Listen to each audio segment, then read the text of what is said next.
happy because not a lot of people were able to witness or have an opportunity that I have today. So I feel privileged. To be honest, I do. I feel very excited. 8 political parties are contesting by-elections in 6 wards at Umzumbe on the KZN South Coast. The ANC, IFP, EFF and the MK have fielded candidates in all 6 wards. The wards became vacant after the ANC expelled one of their councillors for voting with the opposition, with 5 others subsequently resigning. Young supporters of the various political parties are gathered outside the voting stations and are singing songs in a show of political tolerance. They say they are united in their call for employment opportunities, skills development, and the fight against drug abuse. Should we win these by-elections, so we would advance all the manifesto that the IFP has provided in terms of opportunities for young people, in terms of small businesses, people who want them to conquer and have something in their homes, something to feed their families and the well-being of themselves. We are expecting the change in the community because the people here are struggling. There is no road, the infrastructure is a mess. There is no electricity, and even people here, they're not working. So we are expecting a change in the community, and we are hoping that our party, African Economic Freedom, is the one that are going to take this one.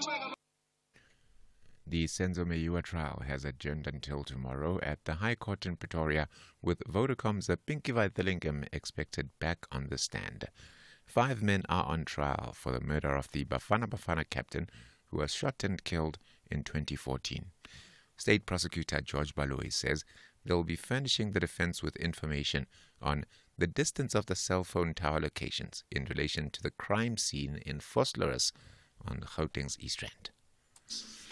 We have received that information on the tower locations of the various towers that were mentioned, the distances between the towers, as well as the distance between the towers and the crime scene.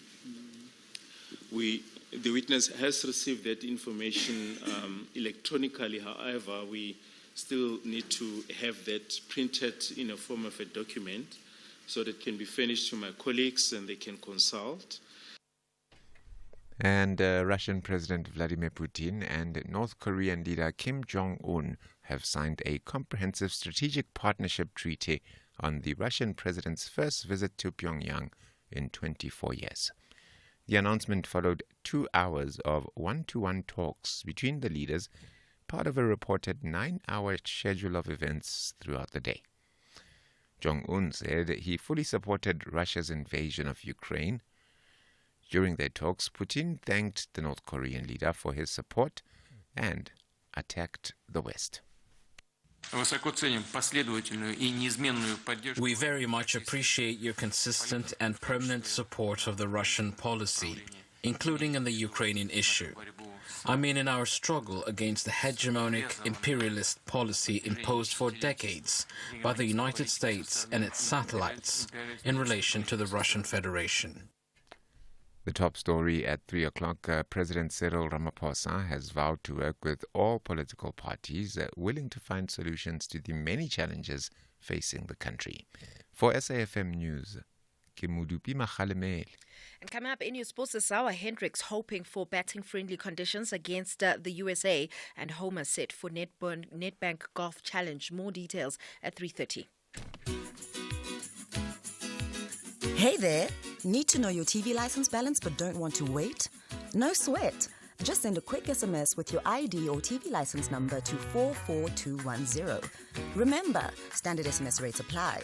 And presto, your balance pops right up anytime, anywhere.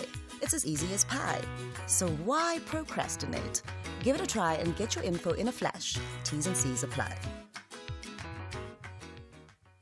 And we would buy 500 cars, and we would buy 500 more. So sell your car for the best price, and we won't think about it twice. We buy cars, we buy cars. Da-da-dun-da-da-dun-da-da-dun-da-da-da. We buy cars, we buy cars. Da-da-dun-da-da-dun-da-da-dun-da-da-da. We buy cars. the easiest way to sell your car by far. Water infrastructure vandalism has costly and usually dangerous consequences. Stealing of manhole covers leads to the death of children. Every broken pipe or vandalized pump doesn't just cost money, but it also threatens our access to clean water, disrupts service delivery, and endangers public health and safety. Help us in the fight against water infrastructure vandalism by reporting any suspicious activity to the City of Johannesburg on 0800 002 587. Your vigilance can prevent a death or disaster. This message is brought to you by Johannesburg Water, a water utility that cares. Santi Africa! The great Olympians are heading to Paris with courage, determination, and eagerness to raise the flag of Africa Zonga very high. Let's rally behind the well-decorated Team SA. Athletics, swimming, canoeing, climbing, gymnastics, and surfing. The winning mentality of Africa Chipembe will prevail. Hashtag the global battle of great athletes. Experience the Olympic Games Paris 2024 from Friday 26 July until Sunday 11 August. Live on SABC TV channels and SABC radio stations. Also available on SABC Plus and SABCSport.com. SABC Sport, proud broadcaster of the Olympic Games Paris 2024. For the love of the game. The National Pulse with Ashraf Garda on SAFM. You're listening to the National Pulse, weekdays 3 to 6 p.m. And a warm welcome, a good afternoon, and thank you for being a part of the show, the National Pulse, which reflects, as always, the national pulse or the pulse of the nation. There's no question what moves the nation's pulse today. It has to be the inauguration of President Ramaphosa, or Cyril Ramaphosa, as the President of South Africa for the 7th administration to take over. So he's in office now. Lots to talk about there, lots of opinions, lots of comment, pros, against, whatever it may be. We certainly want to hear about it. Let me throw this to you right away, okay? Give me one sentence. I don't mean 10, just one.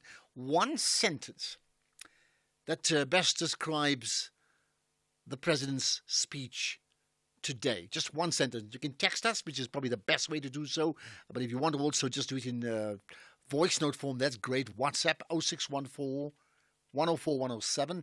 And then to call in 086 000 2032. But what I'm looking for is just one sentence to describe his speech today, his inauguration speech, right? You can also post it on our social media pages. You know that, Facebook. You can follow SAFM Radio on Facebook as well as on the X platform. Just tweet it out. Use the hashtag The National Pulse. And while you're at it, well, give us a shout out in terms of who you are and tell us where you are. We'd love to know that anyway, right? Let me start with this then. So interestingly enough, just at the time Cyril Ramaphosa was being inaugurated and then in fact was inaugurated and started his speech, I was sent a WhatsApp from Kate Robertson, who's in the UK. She's the head of One Young World. And a simple question to me is, Ashraf, what's the coalition going to be like? Is it going to be good or bad? And my reply to her was, Kate, I expect moments of brilliant sunshine with moments of thunderstorms. There will be seasons of spring and summer and autumn and winter. And then we'll start all over again. Autumn, winter following autumn, summer following spring, and so on. And that really is what we have, isn't it? We voted for a government that is made up of political parties, multiple political parties, to collaborate with each other. That, in effect, is a reflection of what people willed, okay? And the plan is for these parties to work for what's best for South Africa, certainly not what's best for their political parties. And I'll think about this one here. President Ramaphosa said about himself, wanting to be a president for all South Africans. And I want to say this point. There's clearly lots of things that I don't agree with the president, and there's lots of things I don't agree with the African National Congress. I have not agreed with them, as with many other parties. But one thing I've been very clear about is you are supportive of government and you are supportive of the president. So whoever the president is, at that point in time, you are supportive of it. And when you are anywhere in the world and you raise that South African flag, it reflects everything in your commitment to your country. So what am I saying in conclusion? I'm saying to you, as we have these moments of brilliant sunshine and thunderstorms and autumn and winter and spring and summer, let's acknowledge the fact that at its very core, we have a government in place, democratically elected government, and whatever your personal feelings about who's in government and who's in opposition, it is in our common interest to absolutely hope and pray that they all work for each other. And even then, the opposition has as important a role to play as those in government. So that's my point. I'm Ashraf Garda, as always, my point. Now, you tell me what's yours. X at SFM Radio and at Ashraf Garda. Tell you what, we have so much to go through today. Feel free to give me your thoughts on what I've just said in terms of that's my point, but also on the broader issues of the overall inauguration speech and what do you make of what President Ramaphosa said or did not say. I'd certainly love to know. But the ideal situation is just one solid sentence that describes what you think about that speech. We will certainly have an analyst talking about the speech later on. We'll have different people giving different aspects of it all, right? But let's start with this issue here, right?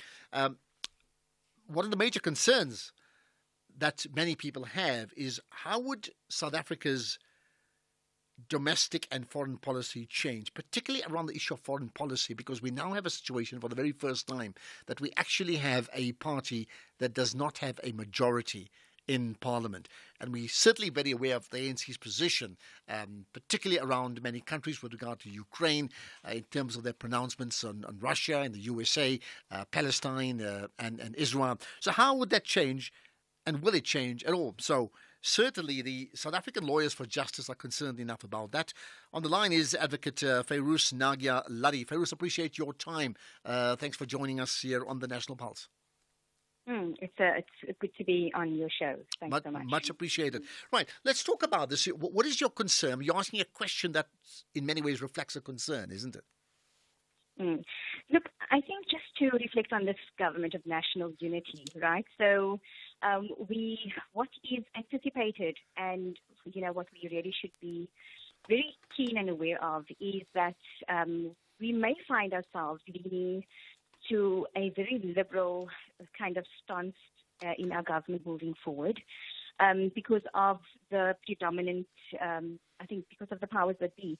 If we look at who the dominant players are in this coalition or government of national unity, whichever you choose to refer to it as, we find that the DA is quite a very strong contender, a very strong role player within that. I don't know, what, if we have seen the various positions being shared within the ANC, there's speculation that many of those were the more leftist kind of role players that had been shared. So we see a much more liberal, kind of sitting within the ANC itself. So we can actually get an understanding of what the leaning of the government of the day will have. I think it's very important for citizens to understand now more than ever. It's important to have a very active citizenry. If we've taken a look at the speech that was given, all one can think of is, all the world's a stage and we are all but the actors and the poets. We need to see something more than just the rhetoric around that, because many people, their lived realities are very different to what we've seen in the rhetoric being, put out there. So we need a government that's actually more connected to what the people say, whether this GNU is connected to people. It begs the question. If we've seen the run-up to the elections, the kind of policy positions that were put forward by the two, by both the DA and the ANC, it leaves one to get an idea of what one can expect. We have particular concerns around the international, our foreign policy, particularly in relation to what's happening in Palestine. So the hope is that we will see a continuation of the ICJ case, for example, But then again, you also see the dynamics at play. We've heard Fikile Mbalula making certain moves and Helen Zille saying, I'm sorry, you cannot do that without our blessing. We know that the DA, what their stance is around the Israeli occupation. We know what the stance is concerning that. So it would be interesting to see how that plays out. Within a coalition like this or a GNU like this, we anticipate that there will be trade-offs. But what those trade-offs will be is something for us to possibly be concerned over and also to raise voices. This is a democracy. It's interesting you said that. And you're right about the trade-offs. I've often spoken about the fact that, parties have a manifesto. What you really want is their coalition manifesto to see what happens then when they are in coalition, if they are. Now, it's never happened in South Africa until today, effectively, right? So things have indeed changed. But are you concerned, besides asking the question, are you concerned that South Africa's foreign policy would dramatically change or partially change because of this unique formation we have now? And at the same time, are you also concerned about some very important transformational issues within our country may also change because of what we have? Look, if you look at the trajectory of the ANC prior to the elections, they even went as far as saying, Minister Naledi Pandor went as far as saying, even if they have to mobilize peacekeeping forces, that's what they're going to do or look into in order to safeguard the lives of Palestinian people. I doubt that we will hear such talks coming from our GNU that we have currently. We also see that we've been on the cusp of huge disappointments from the ICJ when it came to having to go back to them to ask to amplify the remedies that we're asking for, and that that the response from the ICJ was left wanting. So we would like to have seen a South African government being a bit more, just pushing for something more concrete when it comes to coming to the aid of Palestinian people. I don't think that we'll necessarily see that. The question is, will the ICJ case still continue? We've heard statements that the GNU will not interfere in its continuation, but there are various ways that cases can be maybe derailed. So, there are those concerns, and people will be watching it very closely, and they will also be raising their voices if it should take a direction that is, anything but what people have been asking. All right. Now, this morning, of course, many different, MPs and representatives of political parties spoke at the union buildings, in terms of media interviews. Fasiya Hassan is one of them. Of course, she's an MP of the ANC, and she was asked about the issue of Palestine, and she made the point that there's a red line with regard to Palestine, and I'm quoting her, we as in the ANC will not be renegating on the ICJ case. We will never abandon the Palestinian cause. Now, she's an MP, just newly elected MP in Parliament, right? My question is, you'll be looking at pointers, right? How strong would that pointer be, considering, she's unlikely to be a member of the executive, isn't it? She just joined the National Assembly for the very first time. Look, so we have seen from the Liberal quarters this very, and from the DA, saying, look, we need to be very diplomatic about it. There are two sides. And yet we know that the ICJ and, certain UN bodies had themselves stated certain things around the Israeli occupation, and whether an occupation force has the right to self-defense, and those kinds of intricate questions that we found South Africans have been pushing along the lines of, you need to be more clear on this. Diplomacy has reached a point after 75 years. We are seeing the near obliteration of a people. We have to take assertive measures. Okay. So we have to, All right. We don't know whether that's going to happen under the current I got it. Here's the last thing, right? What would be the first pointer you'll be looking for? Because at the moment, it really doesn't matter. They've just been elected. They've just been the president has just been inaugurated today. So what's your first sign that would suggest a shift or a non-shift in foreign policy? You got 30 seconds to answer that. I think it would be the statements that would come out from the GNU. It would be what you support of Palestine states. Are you talking about two-state solutions, which now is basically unfeasible? So we look at the intricacies of those public statements. We'd also look at the push to, around the case before the ICJ. But we also, just to say, we're also looking at domestic policy. So how pro-poor are our policies going to be? Okay. How pro-poor would we see government acting around, protection of our vulnerable? We have seen certain statements being made in what the president has said, but we also know that how the realities are very, very dire. And we have not seen that translating into action from government. Well, lots of questions, and of course, we all are looking for answers. Thank you for your time, Advocate Fairuz Nagia Ladi, who is a spokesperson for the South African Lawyers for Justice. Your thoughts on her comments, feel free to do just that. Let's now reflect on a part of President Ramaphosa's speech at the inauguration today. There are toxic cleavages of an incipient social fragmentation that can only turn into instability.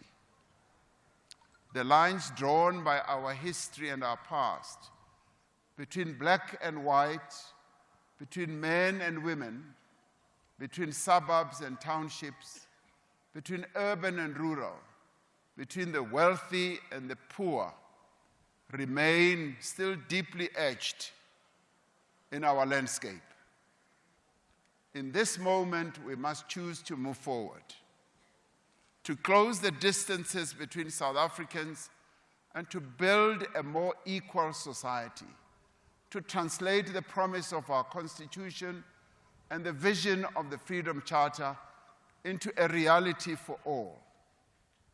This moment requires extraordinary courage and leadership.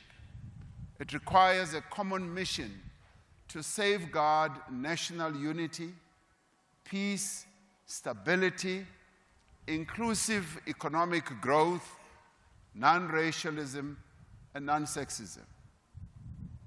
Through the ballots that they have cast, the people of South Africa have made plain their expectation that the leaders of our country should work together.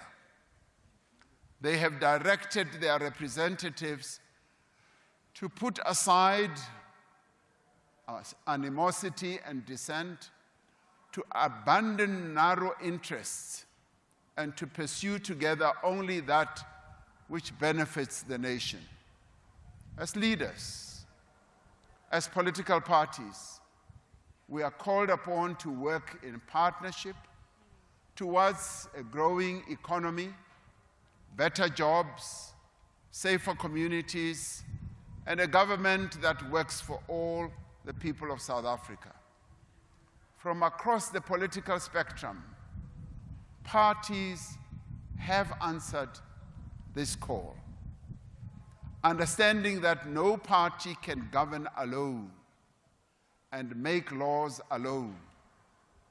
These parties have agreed to work in partnership to employ their talents for the good of the country and the progress of the people of South Africa.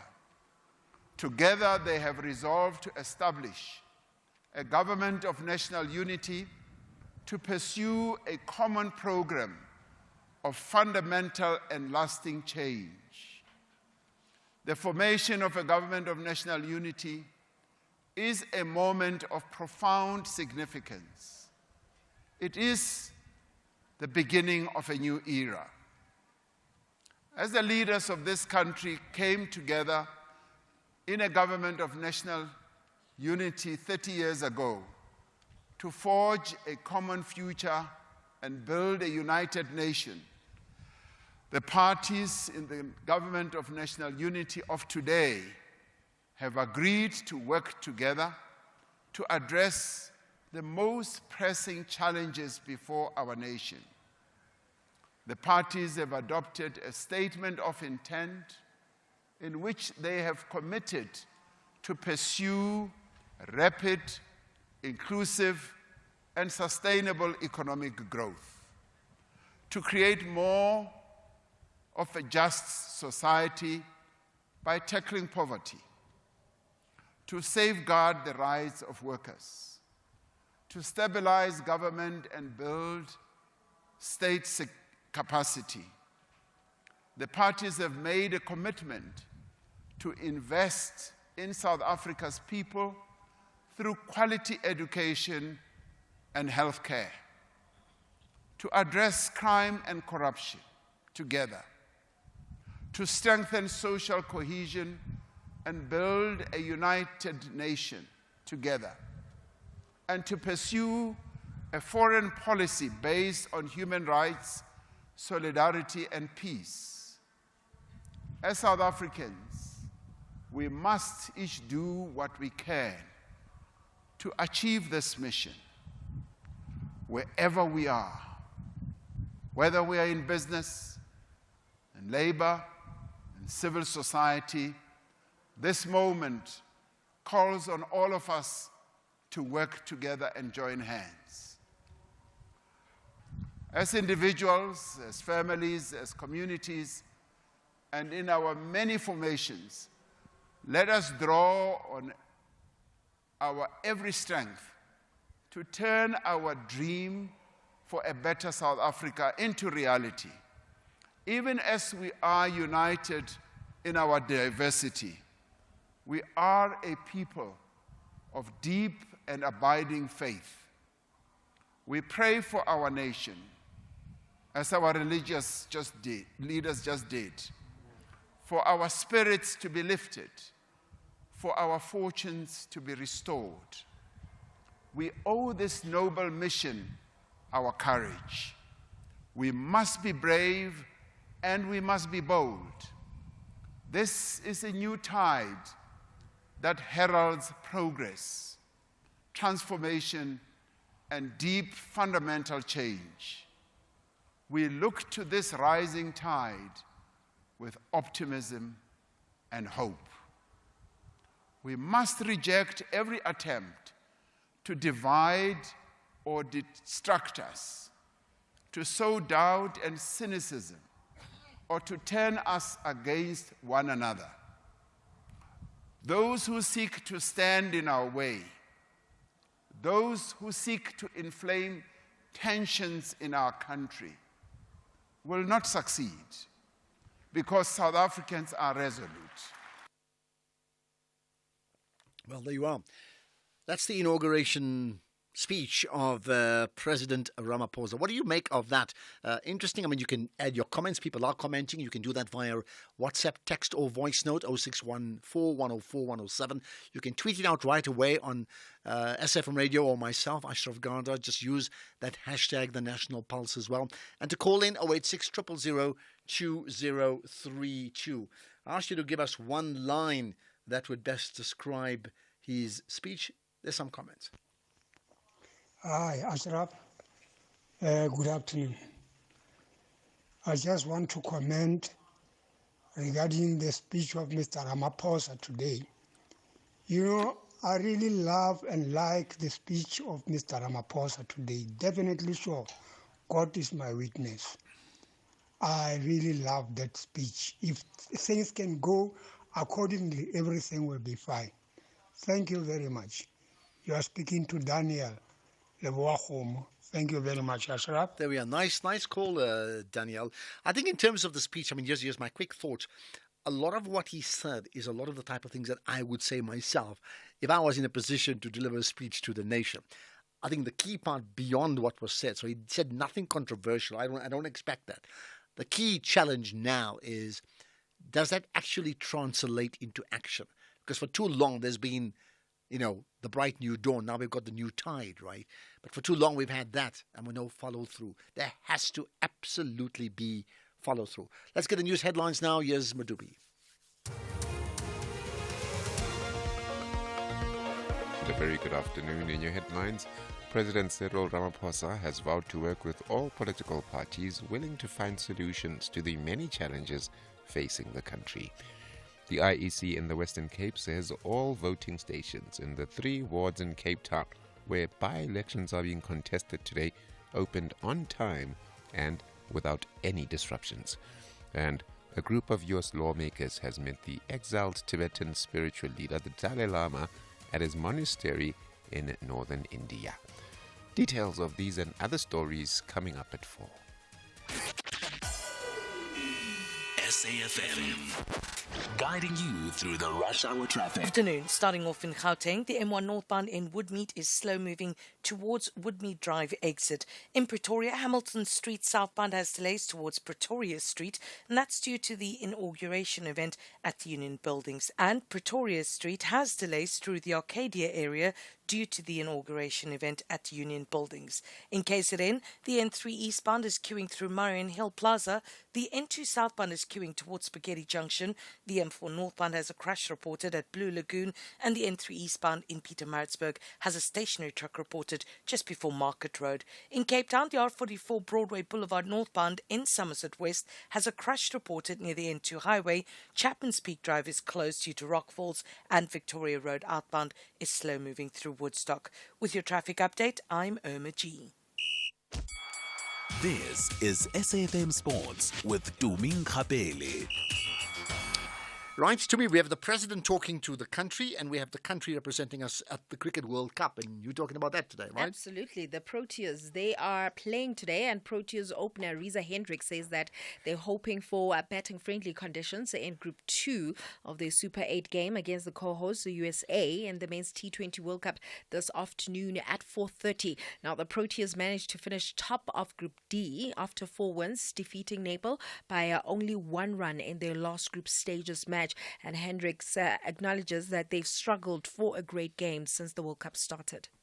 Looking for that close to perfect game. I thought our bowlers so far throughout the comp have been really good for us and potentially bailed us out of jail once or twice, but it's understandably so. Conditions have been quite tough for us with the bat, and like I said at the start, now it's a fresh start for us, specifically if you speak as a batting group.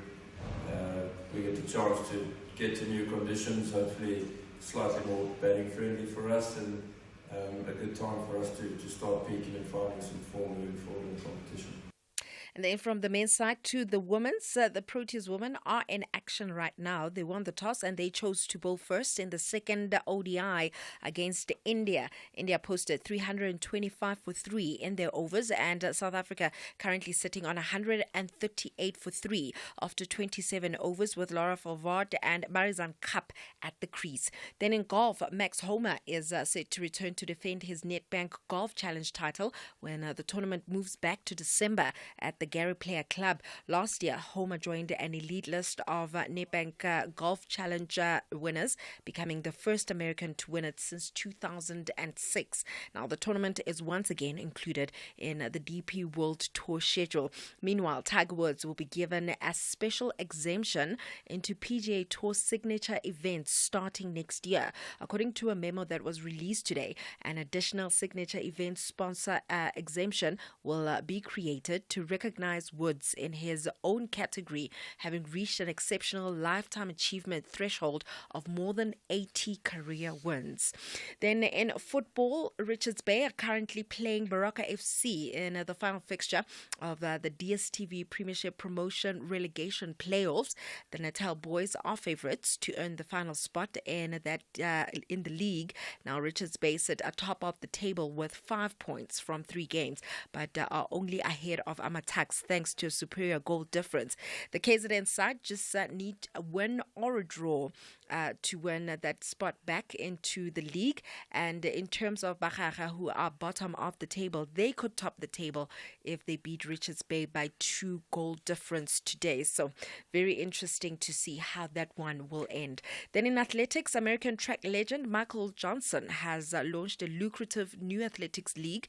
Grand Slam Track will aim to bring together the world's elite runners, offering around $100,000, which is 1.8 million rand as a top prize. It's starting in April in 2025 and will feature 4 meetings each year, with 2 hosted in the United States. Ending things off with women in sports, a trio of former world number 1s in Angelique Kerber, Naomi Osaka and Caroline Wozniacki have been handed wild cards into the main draw of next month's Women's Wimbledon Championship. Kerber, who's currently ranked 224th in the world rankings after 18 months on maternity leave, won the tournament back in 2018 and finished runners-up in 2016, while Osaka and Wozniacki, who both also took lengthy breaks from the tour during their pregnancies, have 5 Grand Slam titles between them. So, woman power, all things to women, and we're really hoping that they do well at Wimbledon. The fact that they gave birth and came back and still That's trying amazing. to compete at their best, it's absolutely amazing. Are you still the Minister of Sport, by the way? I am. Okay, well, that's great. By the way, just an interesting thing. While you've been reading the sports on air, so people are listening to you, I've been following you visually on the live stream. Is it? And it's just amazing. You're sitting next to me, but I'm actually watching you read the sports, and I'm following it there. So it just, people can, you know that. You can go Facebook, you can go YouTube, you can go on the X or Twitter platform, and you can follow us visually as well as listen audio on live stream, as well as on, typical meter bands 104 to 107 all around the nation. Okay, so for now, Minister of Sport remains the Minister of Sport. Great, we'll chat in an hour to me. Alrighty. Are you ready to empower yourself with an accredited tertiary qualification? Stadio Higher Education's distance learning programs will set you up for success. Whether you're balancing work and family or you're a school leaver who must work to support yourself and your studies, Stadio offers access to high-quality, affordable qualifications in law, teacher education, commerce, admin and management, policing, and more. Mid-year applications are now open. Visit stadio.ac.za and register today. Stadio, a new vision in higher education. Get private banking levels of service from an Auto & General private advisor. This exclusive service is perfectly tailored for customers with more to cover but less time to spend covering it. If you have more than a car to insure and your combined cover is valued at over 1 million rand, you qualify for this personalized service. Enjoy after-hours assistance, proactive policy management and more when you apply at autogen.co.za. Auto & General. Never not there. A&G is a licensed non-life insurer and FSP. T's and C's online. Not every grand idea turns out the way it was envisioned. You know what I'm talking about. That attempted upside-down kiss inspired by that superhero in the pouring rain that resulted in pneumonia and broken bones. That Tokyo drifting that ended up in an embarrassing explanation to your insurance. That online order going through your partner's phone. Hi, cut. Join Richard Hammond as he takes you on a journey of clips from the main show that highlights some of their boldest stunt attempts, a number of which didn't go as planned. Tune into Top Gear, Ambitious and Rubbish, Fridays at 9 p.m. to channel your inner vroom with BBC Primetime, only on S3. Open up. We'll chat to Mac Maharaj coming up shortly, right?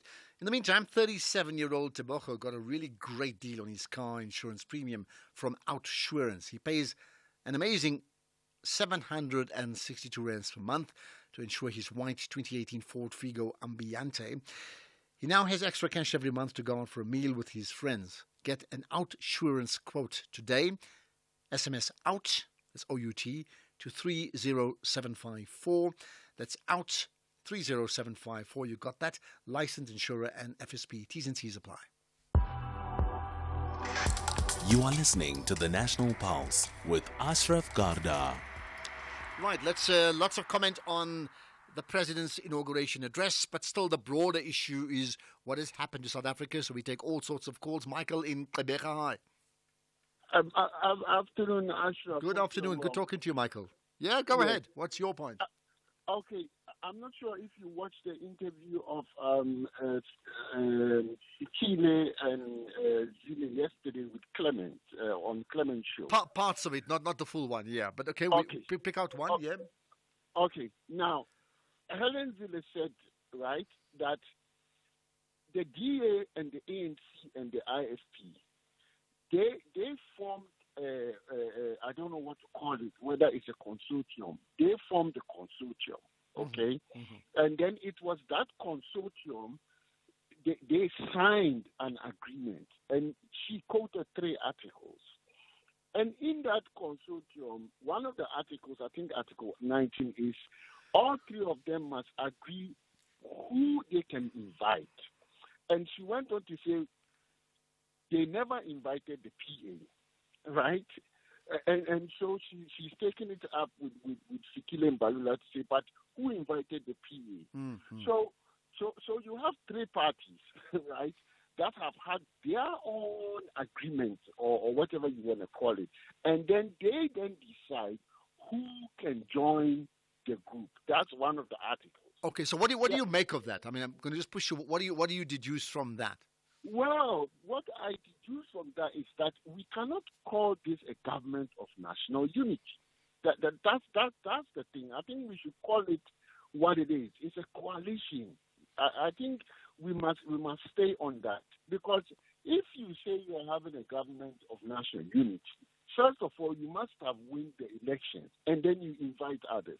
None of them won the elections, but three gather together and say, okay, it's fine, we form a consortium, and then we can decide who can come. If DA says, no, we don't want you in there, that means that they don't want you in there, even if you want to. Yes, because Alexila is saying we are going to take the PA, but hold on a minute. Okay. The interesting one for me, though. Very quickly, Michael, yeah? Yeah, a quick one. Helen Zille again said that they have agreed that the president cannot even appoint anyone without the DA endorsing it.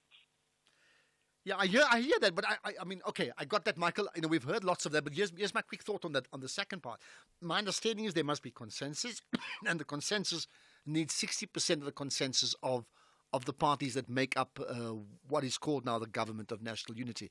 Now, that doesn't necessarily mean it's only the DA's rubber stamp. I mean, similarly, the DA can't, they also can't appoint a cabinet minister without the 60% consensus, which means they would need the ANC there anyway. The bigger question to all of you, all of us, including me, is like, we can have this debate about GNU and coalition all day long. In the greater scheme, does it actually really matter? We know there is a collaboration, a multi-party coming together of people. And more than debating what it's called is, can they actually deliver? That's really what it is. By the way, we're chatting to Dr. Imtiaz Suleiman, who's critical of the GNU. We'll chat to him after 5 o'clock. So looking forward to that conversation. Let's, however, get the opinion of an ANC insider in many ways, an ANC stalwart, Mac Maharaj. And he's got certain views regarding the Government of National Unity. So, Mac, appreciate your time. Thanks for joining us on the National Pulse. Thank you very much, Ashraf, for having me. Good. What do they call what do ANC people call a stalwart? I mean, you have like still honourable. Is there another title for you? No, let's abandon the title and the label. Well, I'm delighted. All right, let's talk about another title, Government of National Unity. I must tell you now, the audience we have here, that issue of Government of National Unity or coalition or multi-party coalition, that just won't go away. People have strong views on that. What do you make of it?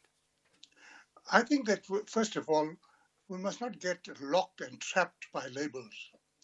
At the same time, we must acknowledge that the message that the voters have given us is that they want unity in our country. They want to have a sense of unity of purpose, a vision. And the idea then of a voluntary government of national unity is a very attractive umbrella. I think it bypasses the mundaneness of the word coalition, but our focus, Ashraf, should be on the content.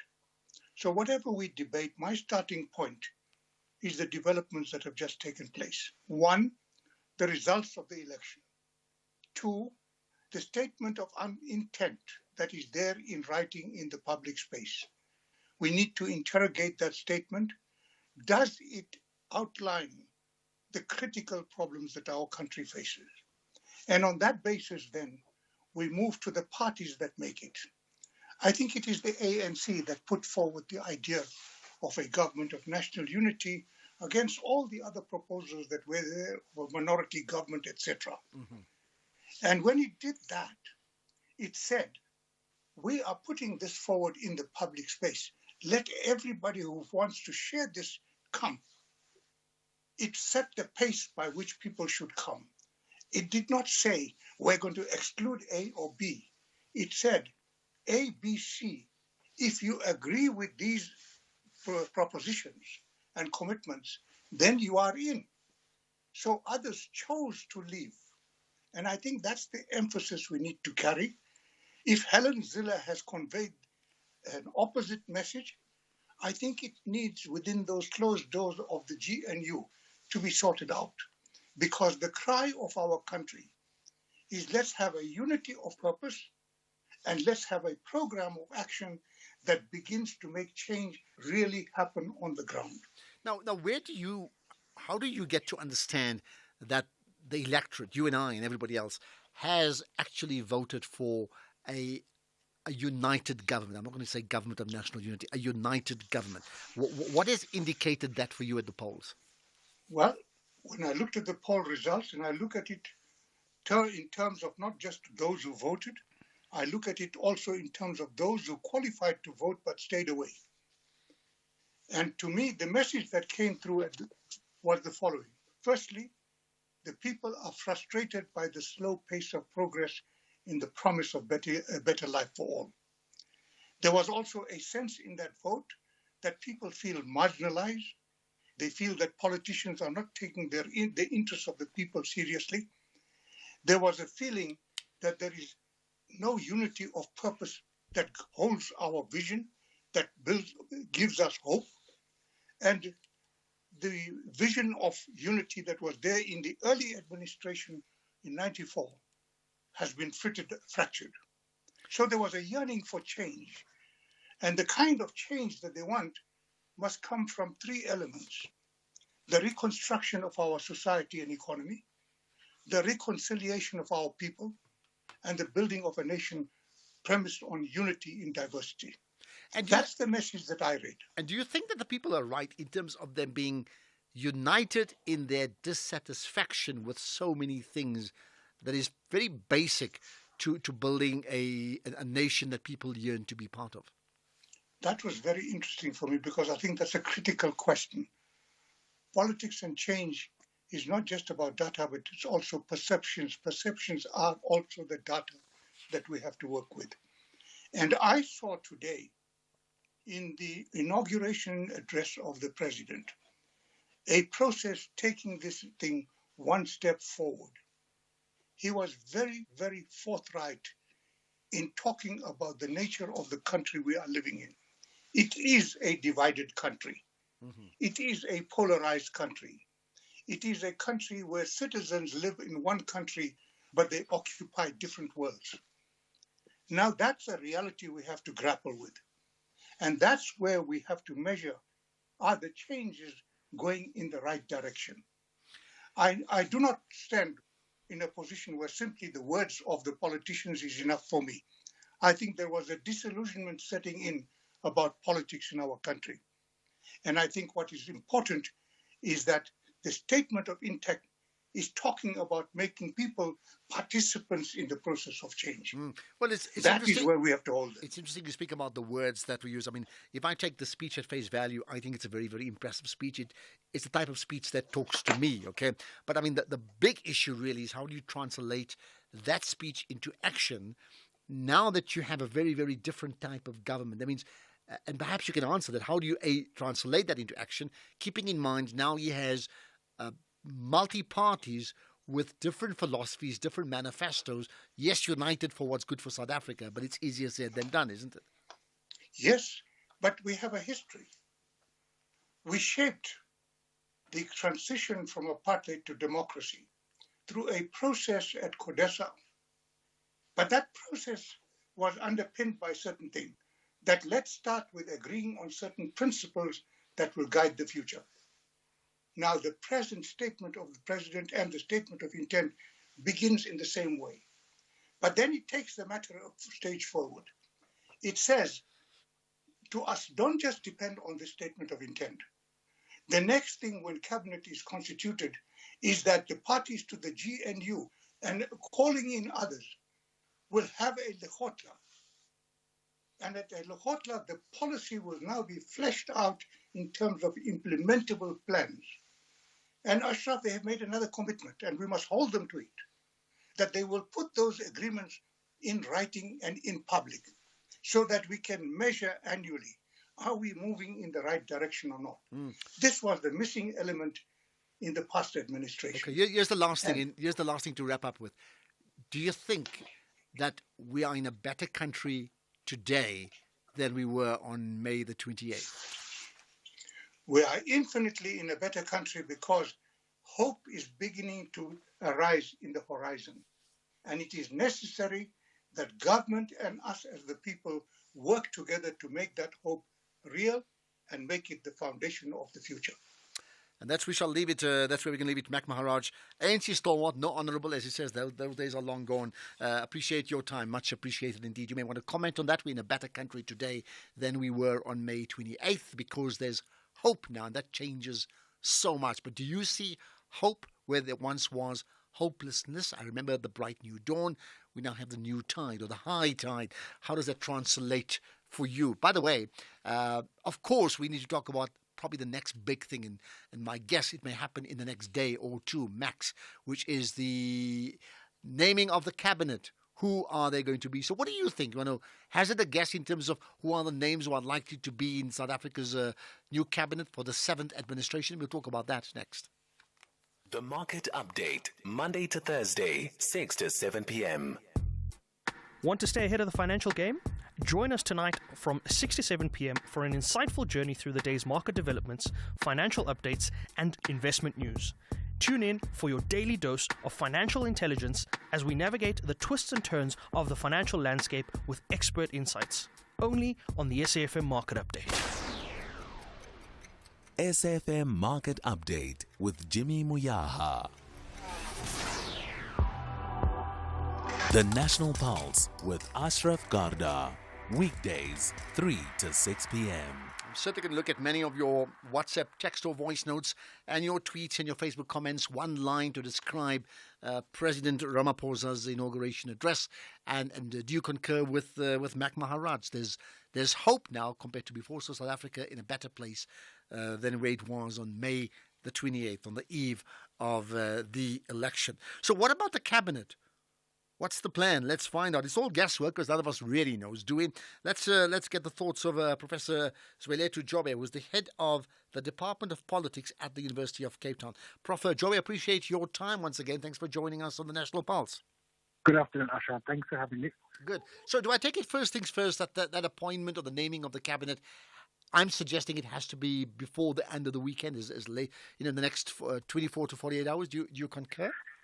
Look, yes. I think it will probably be something that has been long in the making now. And I think that usually before the inauguration, there will be some kind of anatomy of how all the different portfolios will look like. I think if you look at the way the provincial parliaments or the provincial executive has been constituted, it all has been quite efficient. It happened pretty much immediately. And so that suggests that all the conversations around that probably happened in the negotiations of how the GNU would look like. And so I think that by now, given that there's a lot of domestic and international slight uncertainty about things, they probably would want to expedite it. So what are your thoughts? What can we expect? And we are guessing in terms of the new cabinet. Look, all we can do now is guess. I think that we sort of have an idea that a lot of the portfolios will be given in proportion to the party's overall vote share. It's probably going to be a balancing act between the demands of the GNU and what prerogatives of the presidency. Because I think that in as much as most GNU parties would want certain portfolios and will certainly try and lobby for them, they know that for the whole 5 operation to work, you will need not to tie the president's hands. And so I think it will be quite a balancing act. But I think that what we sort of can expect is that it will look a lot like how some of the provincial executives are, in which most parties more or less will be invited. I think that at a national level, it's a lot more complex because you're not just dealing with national government per se. You also are looking at things like parliament. Right? So It's going to be who is going to chair which committees, which ones will become more important, and so the end result might not necessarily be all 6 parties presented, but that you might find some parties will have more prominent representation in Parliament. Well, I mean, if I look at the ANC, in a normal government up to now, it would be 100% of 100%, that whole lot, right?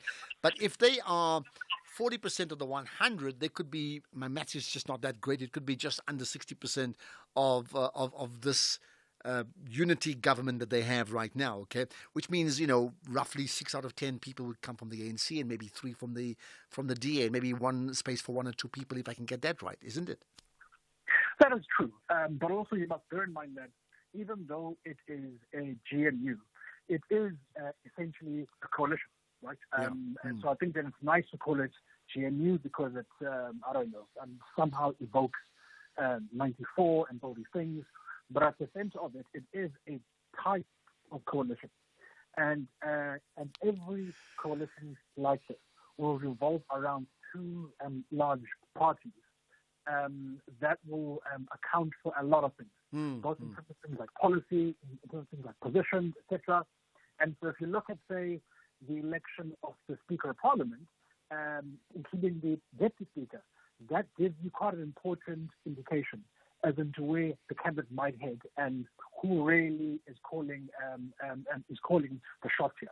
The second thing is that if we look at the statement of intent, there's a very important section there that explains about how, well, if people disagree, what is the next level of consensus? And he uses the term sufficient consensus, which it calculates at something like 60% of members in the GNU. Now, if you interpret that, it pretty much means that, for as long as the ANC and the DA agree, then you have sufficient consensus. And so I think that it's really going to be primarily a power play between the 2 parties. Yeah, and I mean, I think you alluded to that earlier on when some are skeptical about that. That is how it should be, isn't it? If they are the dominant parties, I'm not discussing the ideological issues, but if they are the dominant parties, it makes sense that one cannot do without the other for the duration of this administration, isn't it? Correct, exactly. And so I think that, where it becomes a legitimate coalition is that it adds surplus parties to it, right? So it adds the IFP, it adds goods and all these things, which in a way potentially could dilute in kind of crucial moments that that ANC kind of DA pact, if you like, which will create better public perception in that it's not just an ANC-DA coalition. And so therefore it works kind of both ways. I think that had it simply been an ANC-DA coalition, then it would have some legitimacy problems. But I think that now they have sort of fashioned it as, call it a grand coalition, and one that, yes, has got 2 large parties that make up for the bulk of it. Then I think that it has a greater chance of surviving. And I think that all the kind of evidence, if we are to compare them to other parts of the world, suggests. Okay, we're coming on to news time, so short answer with this one. What would be the one significant pointer you'd be looking for in the naming of the cabinet? It would be the Minister of Finance, and that is because they will serve as the policeman in terms of who can spend what, who gets what, who doesn't get, and so that's what you are basically looking for here. All the other kind of portfolios are not less important, but everything depends on the budget. Well, the Minister of Finance. Got that. Appreciate your time, Professor Zweletu Jolobe. Thanks, much appreciated, Head of the Department of Politics at the University of Cape Town. Now, that's the broad issue around coalitions. Give me some names. Who should be in the new dispensation in terms of the executive, in terms of the cabinet? What do you think about that? Give me some actual names and the positions they should be in. It's guesswork, I know, but I'm looking forward to it. Let's get the news now. It's 4 o'clock with Madupi.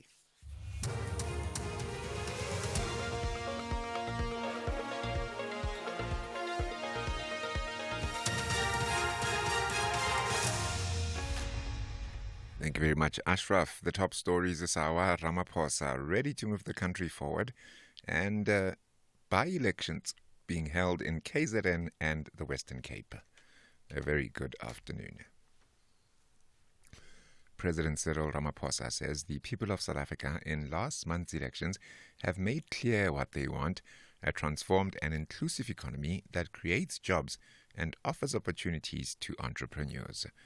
He was speaking during his inauguration ceremony at the Union Buildings in Pretoria. Ramaphosa says political parties should work together to realize the aspirations of all South Africans. Above all, the people of South Africa have stressed that they are impatient with political bickering and the endless blame game amongst politicians and political parties. They want us to put their needs and aspirations first, and they want us to work together for the sake of our country. Today I stand before you as your humble servant to say that we have heard you. The Medical Association SAMA, meanwhile, has called on Ramaphosa to downsize the cabinet when he announces his new ministers and to prioritize the health budget instead. SAMA chairperson Dr. Mvuyisi Mzuko. It's known to all of us that the country is struggling financially. You know about the austerity measures that have been put in place. That also affected the Department of Health in terms of hiring of staff and attending to broken equipment and all of these things. So we're looking at ways of trying to save money for the country so that money is taken where it is needed most, and that would be in the healthcare sector as we know it. The IEC in the Western Cape says all voting stations in the 3 wards in Cape Town where by-elections are being contested today opened on time and without any disruptions. The by-elections are being contested in Ward 64 in Muizenberg, Ward 105 in Durbanville, and Ward 113 in Parklands. The ANC, DA and the EFF are contesting for the positions in Ward 64 and 105, while the by-election in Ward 113 is being contested by the African Restoration Alliance, the ANC, the DA and the EFF. Here's the IEC's Michael Hendrickse. 3 of the by-elections are taking out in the city of Cape Town, Ward 64, Ward 105 and 113. That is the Muizenberg area, Parklands area and also in Durbanville. So far, voting stations opened on time. There were no incidences reported and voters are trickling in. Given the fact that it's an ordinary working day, we obviously expect more voters to start arriving late afternoon. In KZN, 8 political parties are contesting the by-elections in 6 wards at Umzumbe on the south coast. The ANC, IFP, EFF and the MK have fielded candidates in all 6 wards. The wards became vacant after the ANC expelled one of the councillors for voting with the opposition, with 5 others subsequently resigning. Young supporters of the various political parties are gathered outside the voting stations and are singing songs in show of political tolerance. They say they are united in their call for employment opportunities, skills development, and the fight against drug abuse.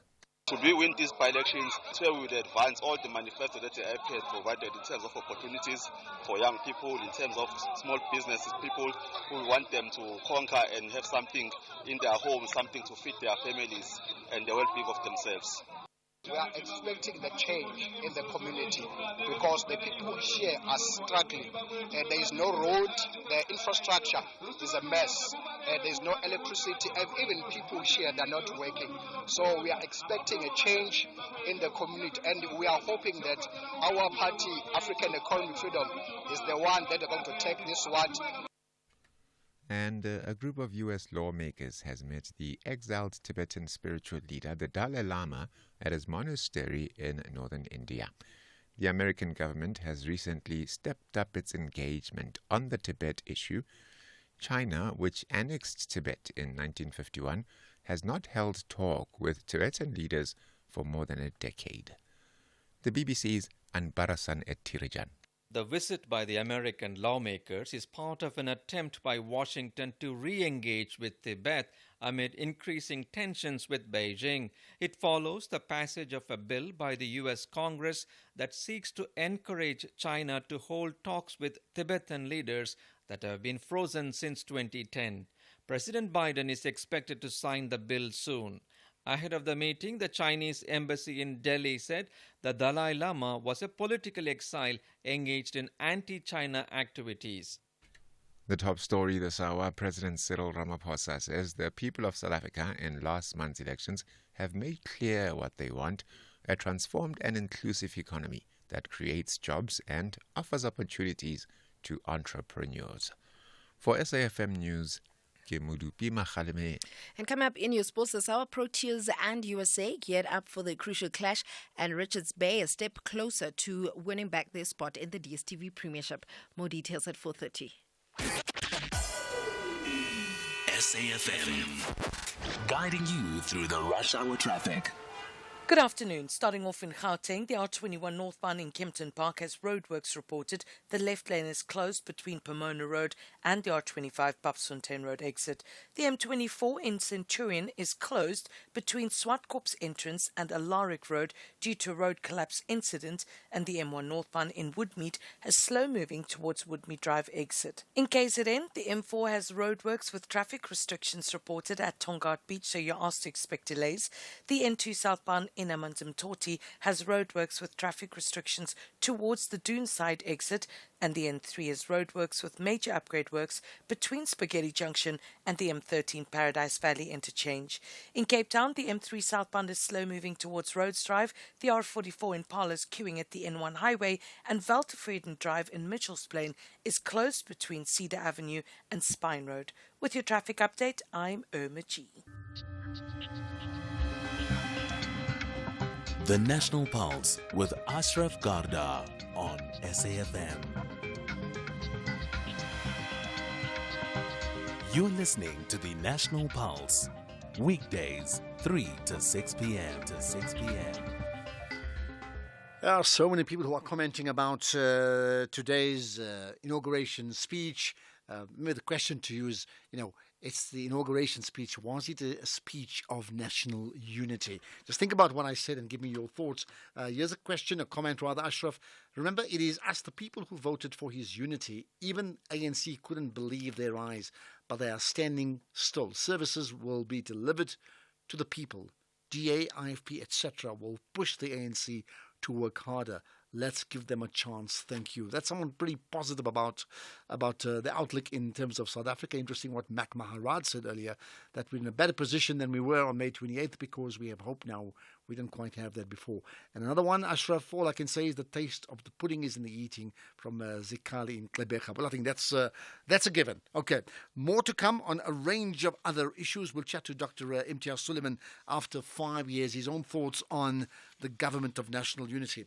But for now, we speak to someone who's part of the Government of National Unity, the Good Party.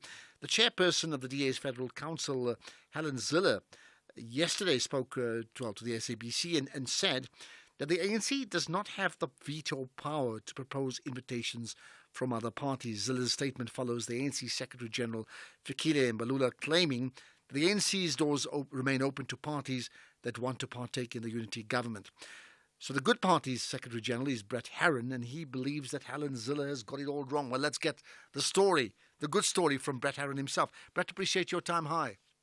Hi, Ashraf. Thanks so much. Thank you. So, I mean, your party is now part of the Government of National Unity. You better clear this up for us. We're all very confused. Well, I think the starting point is that our party has signed a statement of intent to participate in the forming of a Government of National Unity. I don't think a Government of National Unity has been formed yet. And there's still a long way to go from the statement of intent to the forming of a Government of National Unity. And so I think that's partially why Helen Zille has it wrong, because we don't yet have a Government of National Unity. But also by her logic, the way I understand it, she was arguing that because she or the DA signed the statement of intent first, they then had to be consulted in order for other parties to be added to the statement of intent, which is the logic is strange because the document was sent to us at 9:30 on Friday morning. If we had signed it at 9:30 on Friday morning when we received it, we would have been the first party to sign the document, and then we could have argued the same thing, that you can't add the DA without consulting us. So it doesn't make sense. So does it reflect, simple confusion, or does it reflect fault lines in terms of how Helen Zille and the DA sees their powers in what would be formed as the Government of National Unity, and how the other parties see it? Well, I think it is the fault lines, and I think it is unfortunate that Helen and the DA have taken this position so early in the process, because the statement of intent is largely around it's largely a document of good faith that those parties that agree to try and form a government of national unity are acting in the spirit of uniting a nation following a very divisive election where the results didn't give a clear outright majority to any one party.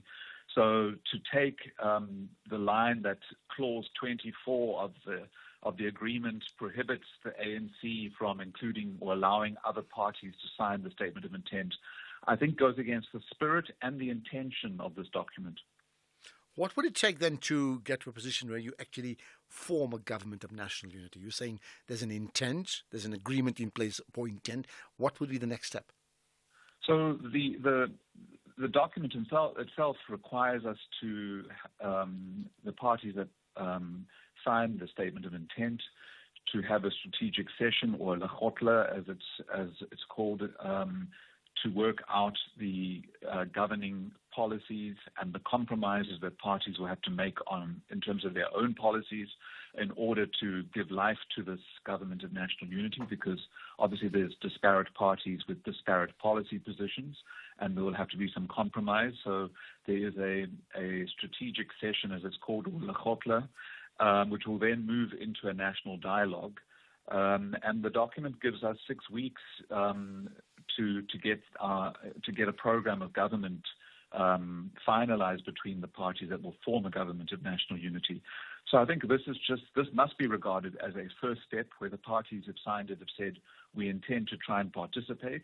If during that strategic session there are some deal breaker positions taken, parties may exit, and those that remain will form this government of national unity. And I'm thinking there's an imminent announcement of the cabinet, which suggests, according to you, that cabinet announcement will be done well before the formalizing of the government of national unity.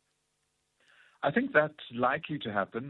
The statement of intent addresses that already, that the executive and the positions in the legislature will be largely allocated proportionally based on the number of seats parties who signed the statement of intent have in the National Assembly. It does require the president to consult with leaders of parties around appointing members from those parties. So I think that process will start now, even before we get to the lekgotla or the strategic session and the final establishment of a government of national unity with an agreed program of government. So going back to the Helen Zille comments, not so much about whether she's correct or she's not, or Fikile Mbalula is correct or not. It's the fact that they are making public pronouncements, as in fact you are as well now, right, which could be seen as pronouncements outside of this government of national unity. How problematic is that? Well, as I said in the beginning, I don't think we have a government of national unity yet. We have a statement of intent that the 6 parties that have agreed so far, I'm not sure if the 7th one is signed today, but I know as of yesterday it was 6, that the 6 parties will meet and work together in the national interest to form a government of national unity based on the foundational principles and a minimum program of priorities or delivery. So making these pronouncements outside of a government of national unity, I don't think is problematic, because I don't think we've got there yet. But I think if we just focus on what Helen Zille was saying, I think that's problematic, because essentially she was suggesting that as the first signatory to the document, they should be consulted on every other party that signs the document as to whether they should be allowed to sign it.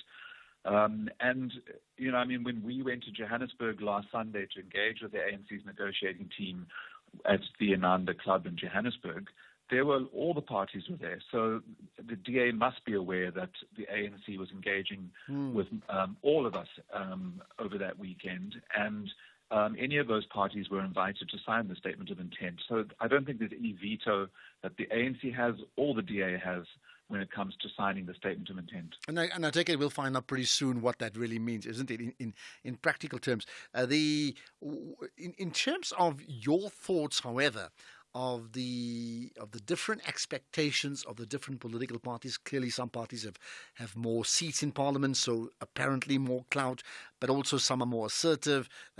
Some public leaders or party leaders say a lot much more than other parties. How do you see that playing out in terms of the principles and the personalities within a government of national unity?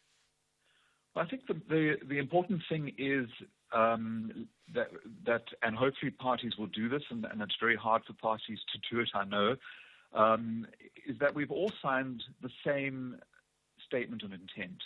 And that statement of intent has foundational principles, and then it has a bare minimum program of priorities or a governing plan.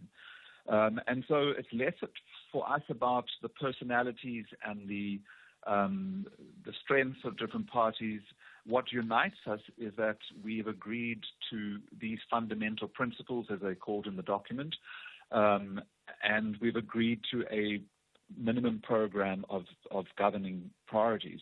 And so that unites us, and the differences, the personality differences, the egos, the strengths of different parties are all secondary to the fact that we've agreed in writing in a public document to these principles and these priorities, and we must now deliver on them. Okay, and just lastly, you mentioned 6 parties, the 7th joining. The last one we had was the PAC yesterday. Is there a 7th one? And who's that?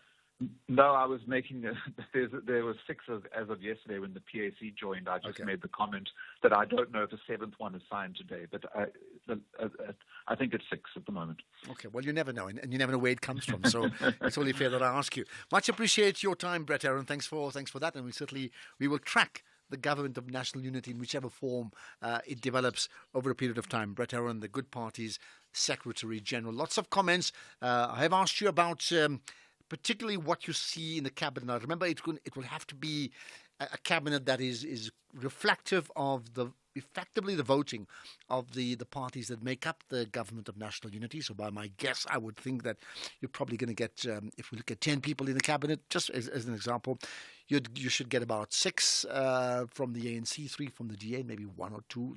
That brings us above 10. That's how I see it, okay?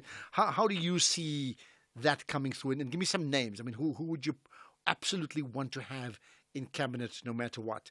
Here's one, Ashraf. I really enjoyed today's inauguration ceremony. Seeing our country in that perfection is really inspiring. I enjoyed our airline showcase. I actually enjoyed that airline showcase as well. And the explanation, by the way, I must say it was so impressive. I really think so. You know, we do have the capacity as South Africans to get things right beautifully, okay? Musi Maimane, I would like to see him in the cabinet. I don't know on what position. Yeah, I want to see him from Simon in Beaufort West. So Musi Maimane's got 1 vote in cabinet. Here's another. No, that one's out. Okay, let's do this. I'm gonna play some voice notes. There's a range of voice notes. Feel free to call in as well as we reflect on the inauguration speech in particular. And here's the broad question. Don't get fixated by the names, but was that speech reflective of a speech of national unity? And I say that because I'm going to put that question to Janine Hills when I chat to her around 20 past 5. And we'll also chat to Dr. Imtiaz Suleiman before that, right? But in terms of voice notes, and there are many, here's one. Good day. I'm still not agreed with the president and others who are in what we call GNU. There is no GNU. That is a coalition between ANC and DA. and others will follow them. Because DA from the beginning told ANC that if you invite all people, including EFF and MK, we will not come, then it's not a GNU.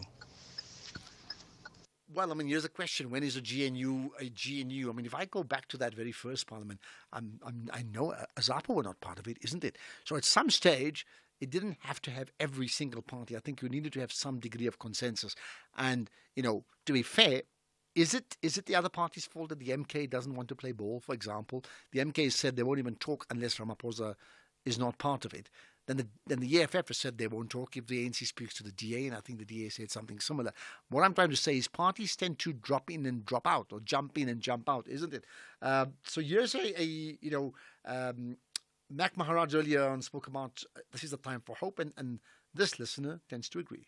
Good afternoon, Ashraf. I was locked up in the meeting. I couldn't watch the inauguration. But from what you just played now on the radio, this is the speech of hope. This is the expression of South African voice. I wish God can bless South Africa and let all that has been outlined in this speech come true. It's Thabo Manyige here. We really appreciate this speech. It builds hope. It brings back excitement to South Africans. It's Thabo Manyige here. Well, I do think it was a speech of hope. I absolutely pray that it delivers. You know, you can't have a bright new dawn and then there's no dawn that comes up the next day. This time it's about the tide, right? And the rising tide, whatever that means. Here's another complimentary issue about speech. Hi, Ashraf. Good afternoon. Willie here in Kuma. Ashraf, Ramaphosa's inaugural speech was brilliant, as always. You know, he's good at speeching, if you like. So I've got no qualms. He touched on many items: service delivery, crime, poverty, you name them, as positive as he was. So, viva ANC. On that score, viva. Thanks. Okay, there we are. Here's and Freddie, the truck driver or the trucker, says, Ashraf, I want to see the KZN Police Commissioner becoming the National Police Commissioner of the country. From Freddie. Freddie, I want to see you become the Minister of Transport. I'm serious about that. Okay, maybe, just maybe, right? Okay, let's see. We're gonna pick out more calls. We're gonna pick out more calls in a moment. And again, I love the diversity: male, female, old, young, first-time callers, regulars, all around the country. Your views matter. So let's get it. Really, question is, what's your point? Ashraf Garda on SAFM. So anyway, there certainly is life beyond the elections, in case you didn't know, right? The Competition Commission wants supermarkets to start displaying the per kilogram or per gram prices on all fresh fruit and vegetables in stores, in addition to per unit prices. So this was announced yesterday during the launch of the provisional report from the Commission's Fresh Produce Market Inquiry, that this would make it easier for consumers to compare prices between retailers to make sure they get the most value for money. So let's understand this, displaying the per kilogram price as opposed to the per unit price. Mokhao Apani is with me, who's the principal analyst at the Competition Commission. Appreciate your time. Thanks for joining us on the National Pulse. Thank you very much, Ashraf, and good afternoon to your listeners. Thank you. So, explain this. Has there been a problem in the past? I mean, I take it that your point of per kilogram or per gram price has come about because there's been, some confusion? And actually, I think what we are finding is that it's very difficult for consumers to compare pricing, either in store or across different retailers. So I think our view is that as it stands, when you go into any of these retailers, you'll find that, they are selling either your 10 kg or 7.5 kg of potatoes, and then they display the unit price for that particular, product. So you are unable to know how much that basically costs you on per kg basis. And what we are saying essentially is that the retailers must, display per kg basis for the produce, so that you are able to, compare as a consumer, either in store or across different supermarkets. What has been the response from supermarkets? Well, I think as the chairperson of the inquiry indicated yesterday, we have engaged the retailers on this particular aspect, and they have basically opposed, this as a kind of a remedial action. And one of the reasons that they are citing essentially is that, it's going to be a bit costly, for them. And I think as the inquiry, we are not really, convinced with that kind of argument. Because I think, in as much as they say it's going to be costly, I don't think they have basically substantiated that particular kind of reasoning. How? Here's the question. In terms of where you sit, right? How can you enforce it? Well, I think because, this is the provisional report, so there's time to engage the retailers further on this particular, aspect. So when we get to a stage of a final report, that's when, this may actually become a remedial action that is impossible. It's interesting to say so. Have you found, lots of complaints from, say, consumers in the past about just this? No, there was no particular, complaint in the past. I think this is something that we uncovered during this particular inquiry. Okay. Anything else that's come through in terms of the study and therefore the report that you'd like to share? Well, there are quite a number of other things that we have basically uncovered through this inquiry, and I just want to take you through maybe one or two of these. Go ahead. Yeah. Firstly, I think, because we are looking at the entire value chain, we started with, the functioning of the national fresh produce markets. So what you know as, for example, the municipal markets, Joburg, Tshwane, Cape Town, Durban. And one of the things that we are finding there really is that they are not functioning, efficiently. And some of them are really in a bad state. They are deteriorating. And this basically emanates from, some of the concerns that have been raised by some of the stakeholders involved in this market. And one of the recommendations that we are making in this regard essentially is that, there must be a corporatization of these municipal markets, in a form of state-owned entity. So this, will have, own board, with separate accounting, and an example of this would be, your Joburg market. And we are also seeing that, they can actually also create, triple P. So, an example of this would be your Cape Town market. But most importantly, I think what we're also seeing with regards to NFPMs is that the profits that are generated through these markets must be ring-fenced, in the municipal in these markets, so that, they can undertake current and future capex. We are also saying that, there's inconsistencies in the bylaws, and we are recommending to the municipalities to standardize this. And, there's an issue again around the transformation with respect to the market agents that are operating in this national fresh produce market. And what we are saying is that the municipalities, or the municipal markets rather, must have a program to try and introduce new market agents that are HDPs where none exist. And in addition to that, they must ensure that these, new HDP market agents have access to, the produce. And we're talking here about, potatoes, tomatoes, bananas, and so on.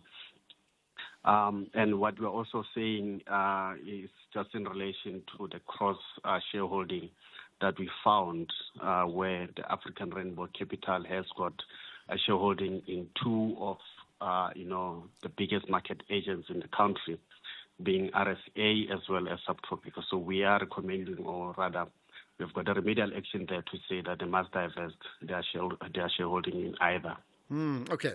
Let's leave it at that. Mokgwa Mapani, the principal analyst at the Competition Commission. To recap, the Commission wants supermarkets to start displaying the per kilogram or per gram prices of all fresh fruit and vegetables in stores. That goes along with the existing situation of per unit prices. What do you make of that? How would that change your understanding of the things that you buy when you get to the supermarket? So let's get the news headlines now. It's 4:30 with Madubi. Thanks, Ashraf, and good afternoon. In your headlines, the Constitutional Court has refused former Home Affairs Minister Aaron Motsoaledi's final bid for leave to appeal last year's High Court ruling, which invalidated his decision to terminate the Zimbabwean exemption permit. President Cyril Ramaphosa says the people of South Africa in last month's elections have made clear what they want: a transformed and inclusive economy that creates jobs and offers opportunities to entrepreneurs. And the former head of detectives in the Western Cape, Jeremy Vieri, has been robbed at his home in Mowbray. Details of these and other stories at 5. SAFM, guiding you through the rush hour traffic.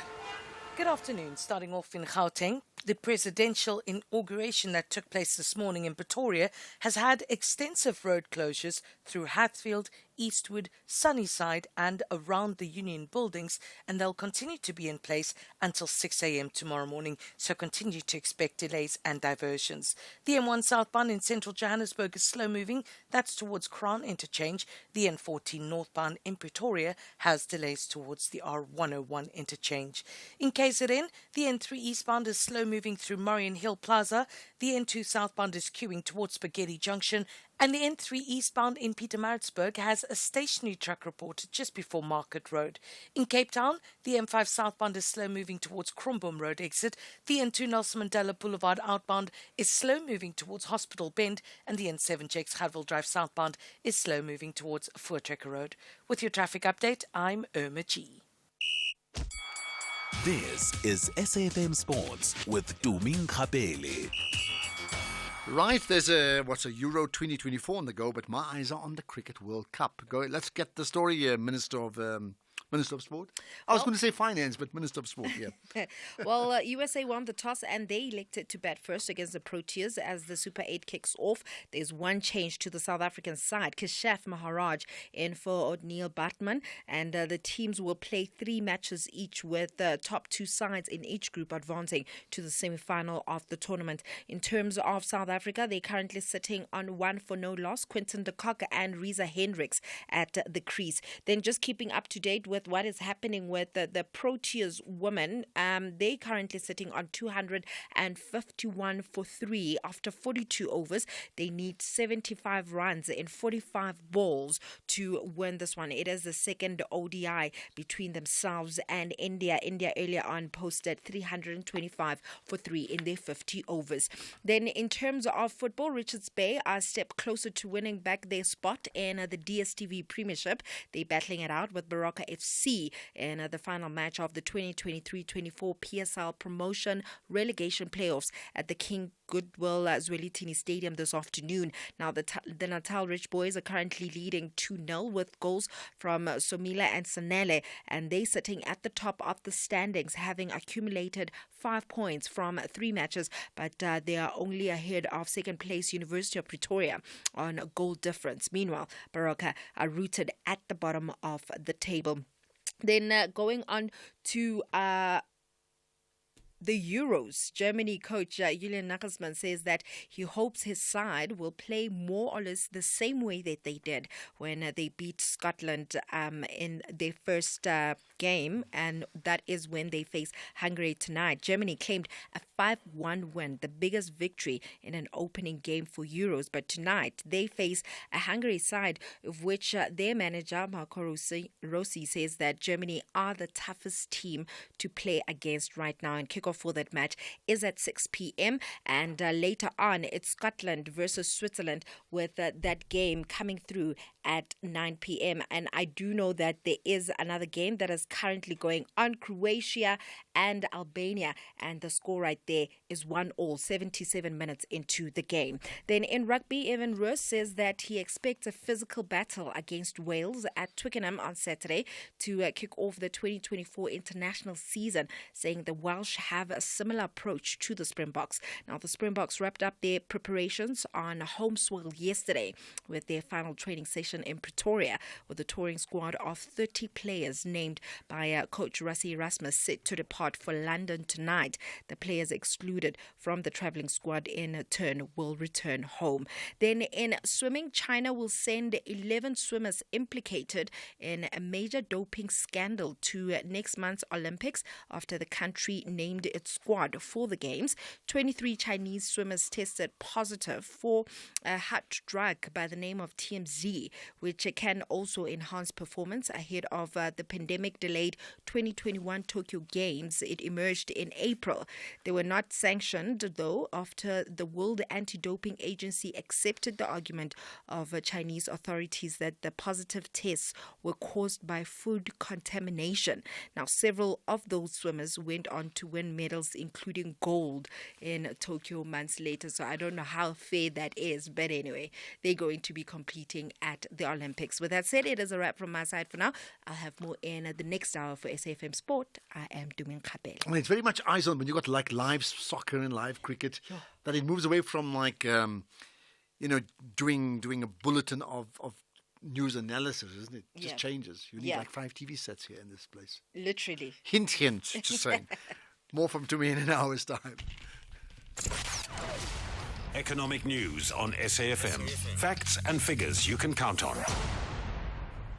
Right, let's get to talk about the markets, which has had significant changes in the last day or so. Paswani Impatlele is with me, Senior Portfolio Manager at Markway Fund Managers. Paswani, let's talk first up about what? Stadio and Lipstar trading. Afternoon, Ashraf, and to your listeners. Just kicking it off with Stadio. It's the higher education provider. They showed in their trading update year to date that they saw strong growth despite a challenging environment. They reported that they saw an 8% growth in their students. As they recorded, they saw demand that managed to see them have a balanced growth in both contact learning and distance learning, demonstrating that the company was able to be flexible and adaptable to educational demands. They're also planning on infrastructure expansion plans in Durbanville, and this follows the encouragement they saw in their student numbers in the Centurion campus, up by 52%, which will be funded with debt and cash reserves. Meanwhile, on Lipstar, that's a consumer private label company, they reported a slowdown in sales volume that was down around 3% marginally, especially in their perished good products like the likes of beef that was down there, but they still managed to yield some growth revenue of around 4.6, driven by price and mix change in their products. Effective cost controls will help them to sustain their gross margins and above the previous levels from last year, reflecting their resilience in their private label products. And the efforts they've been taking to streamline their portfolio continues to show signs of profitability that will hold on into the future. Both stocks were up on these positive trading updates.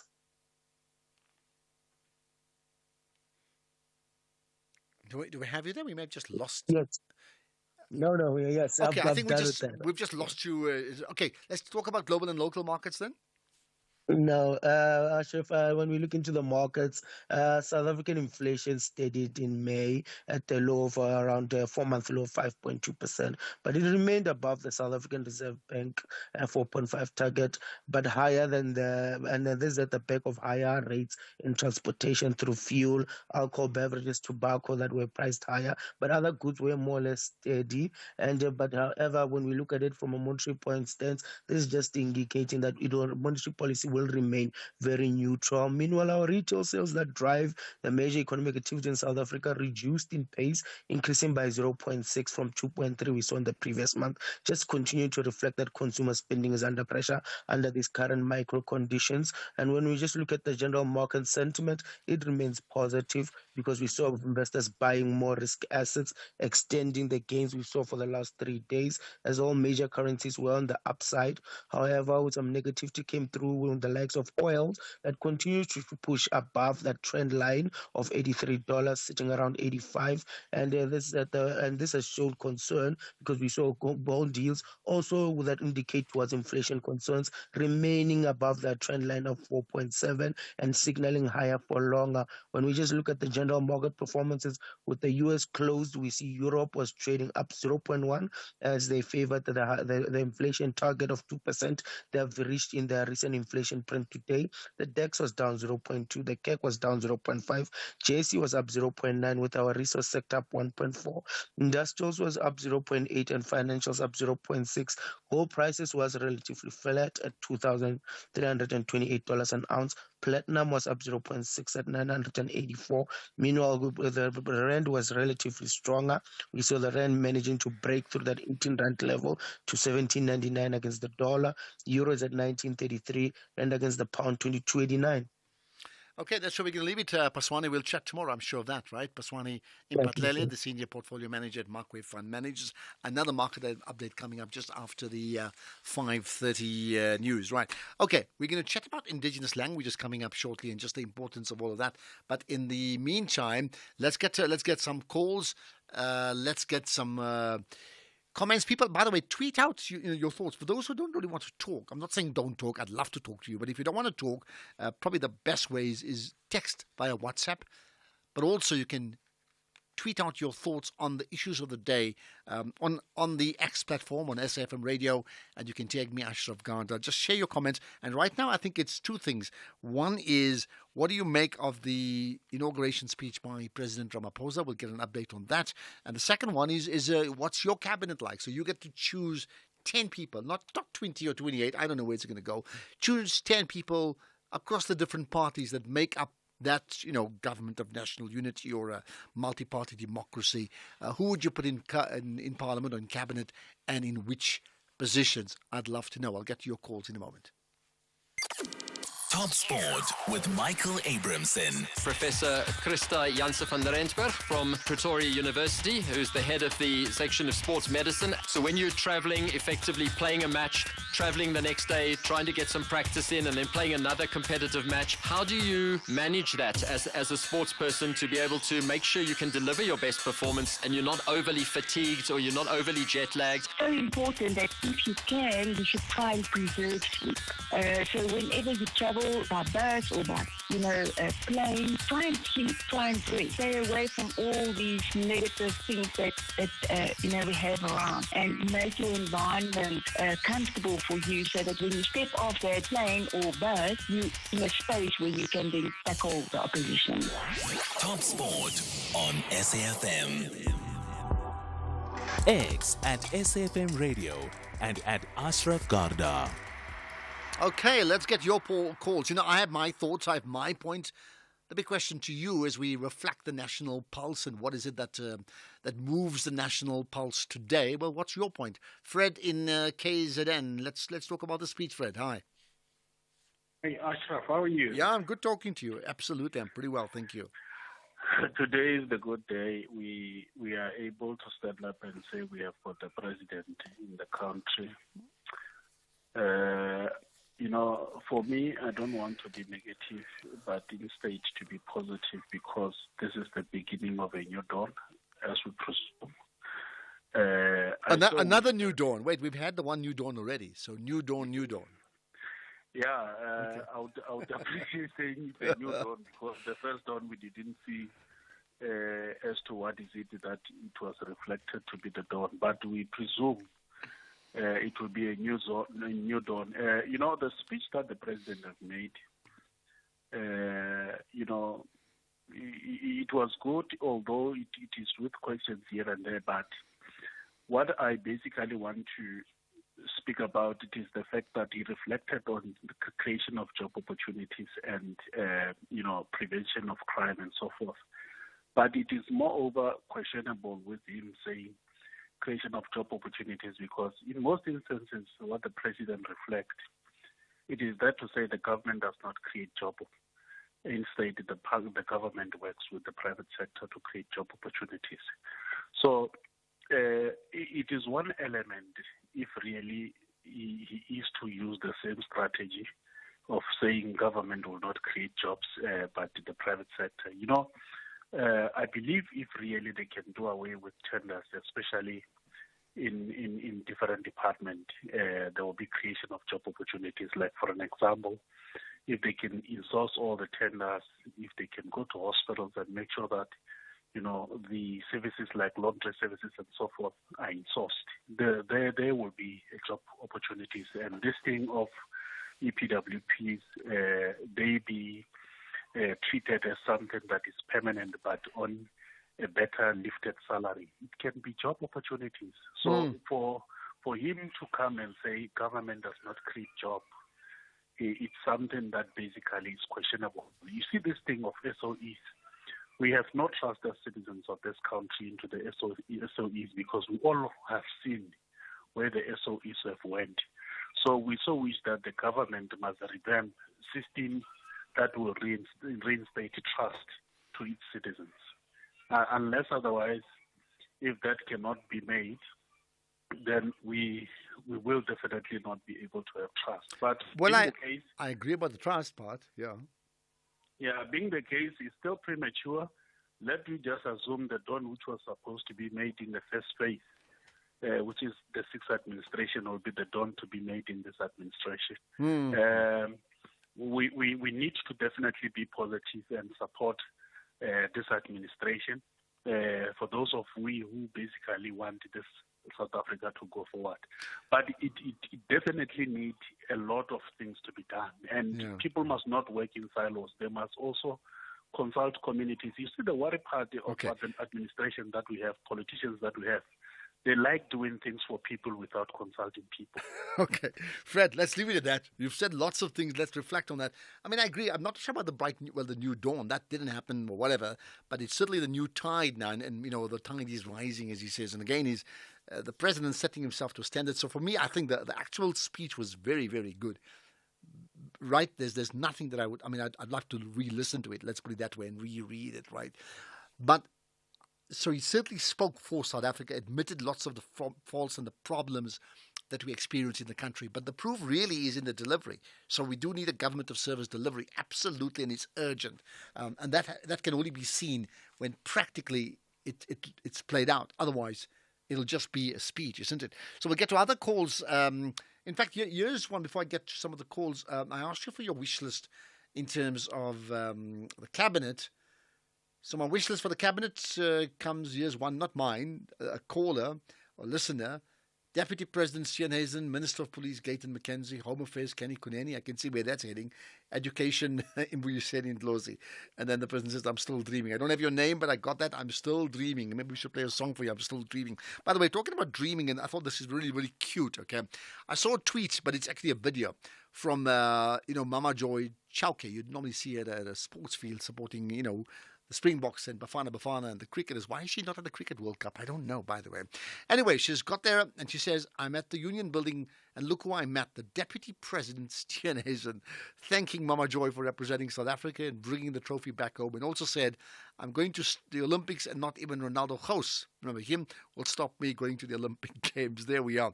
But interestingly enough, she called, besides the joy of the two of them together, check it out on, in fact, I'll just retweet it so you can check it out on my post as well.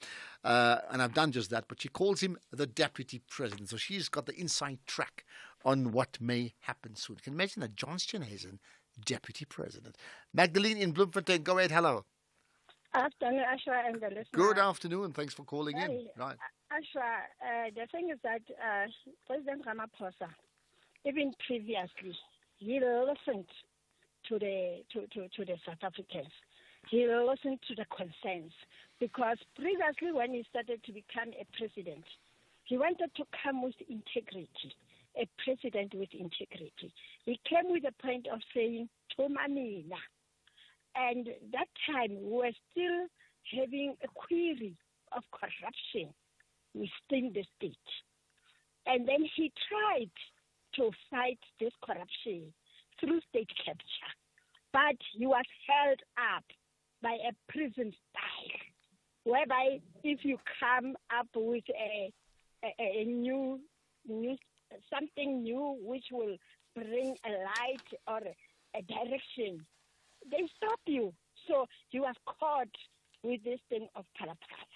So the point is, this statement of today really is still coming with hope, because he didn't only come with a statement of the manifesto of ANC. He came with a collection of the manifestos of all the political parties. Okay. And he also considered the reaction of the South Africans. And that's how it came. So this is a hope, a serious hope. And I wish that this national dialogue he referred to, it must be opened. That's why I was also proposing the point that we need this dialogue even here on SAFM directly to the parliamentarians. Okay. I know you've said that before. I wish we have the hotline to the parliamentarians. Let's see if we can do that. Magdalene, thanks for that call. Right, there's further comments I'll pick up. And again, love the fact that we're getting really diverse views on many issues. But perhaps for you, just think about this one.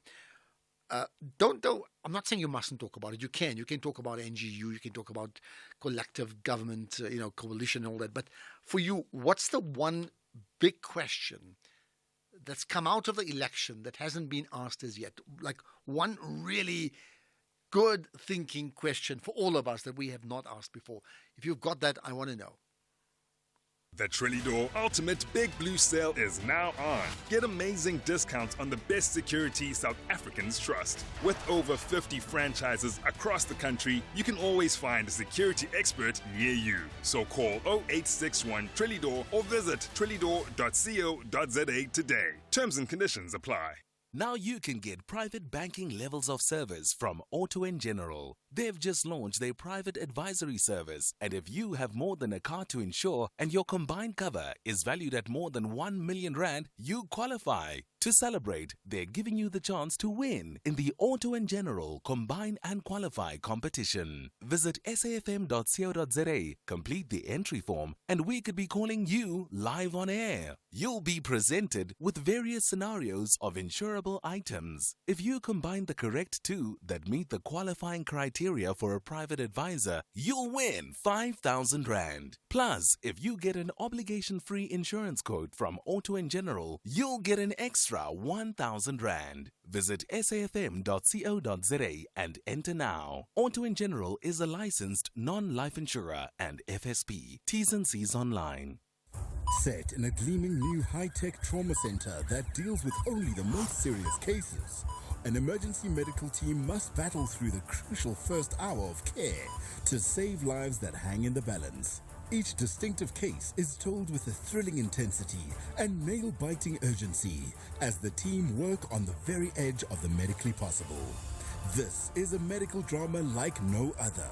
This is Critical. Mondays to Wednesdays at 9 p.m. on S3. Starts 11 June. Channel your best drama with BBC Primetime, only on S3. Open up. The National Pulse with Ashraf Garda. Weekdays, 3 to 6 p.m. All right, well, what for you? What moves the National Pulse today? We'll chat to Dr. Imtiaz Suleiman about his thoughts on the Government of National Unity coming up shortly. And then Janine Hills will comment and give an analysis from a communications perspective on the President's speech. TG says, Ashraf, people are focusing on minor things while the country is burning. And what people voted was hope, and the supporters of Zupta and Malema, I think it is, maybe it's a misspelling, can give us a break and focus on their Stokvels and the President and other interested parties, and the country is approaching a different path, and we must give the parties a break as they negotiate. Okay, got that. Let's get, in fact, I want to pick out some voice notes that we've got. Also, don't forget, just love it when you post on Facebook as well as on Twitter, just pictures of where you are. In fact, you can do it on voice notes as well, just a picture of where you are with a thumbs up.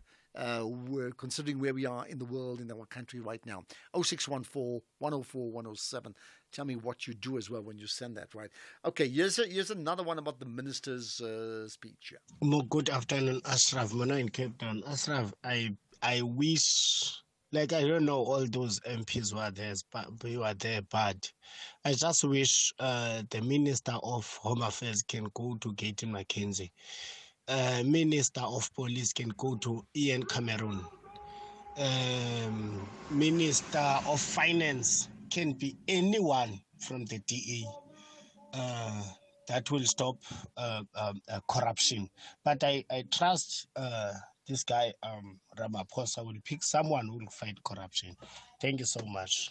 Remember, it's not Ramaphosa alone. It has to be by consensus to a maximum or a minimum of 60% of the grouping that makes up that coalition, alliance, or government of national unity. So it's not so much the discretion of the president any longer.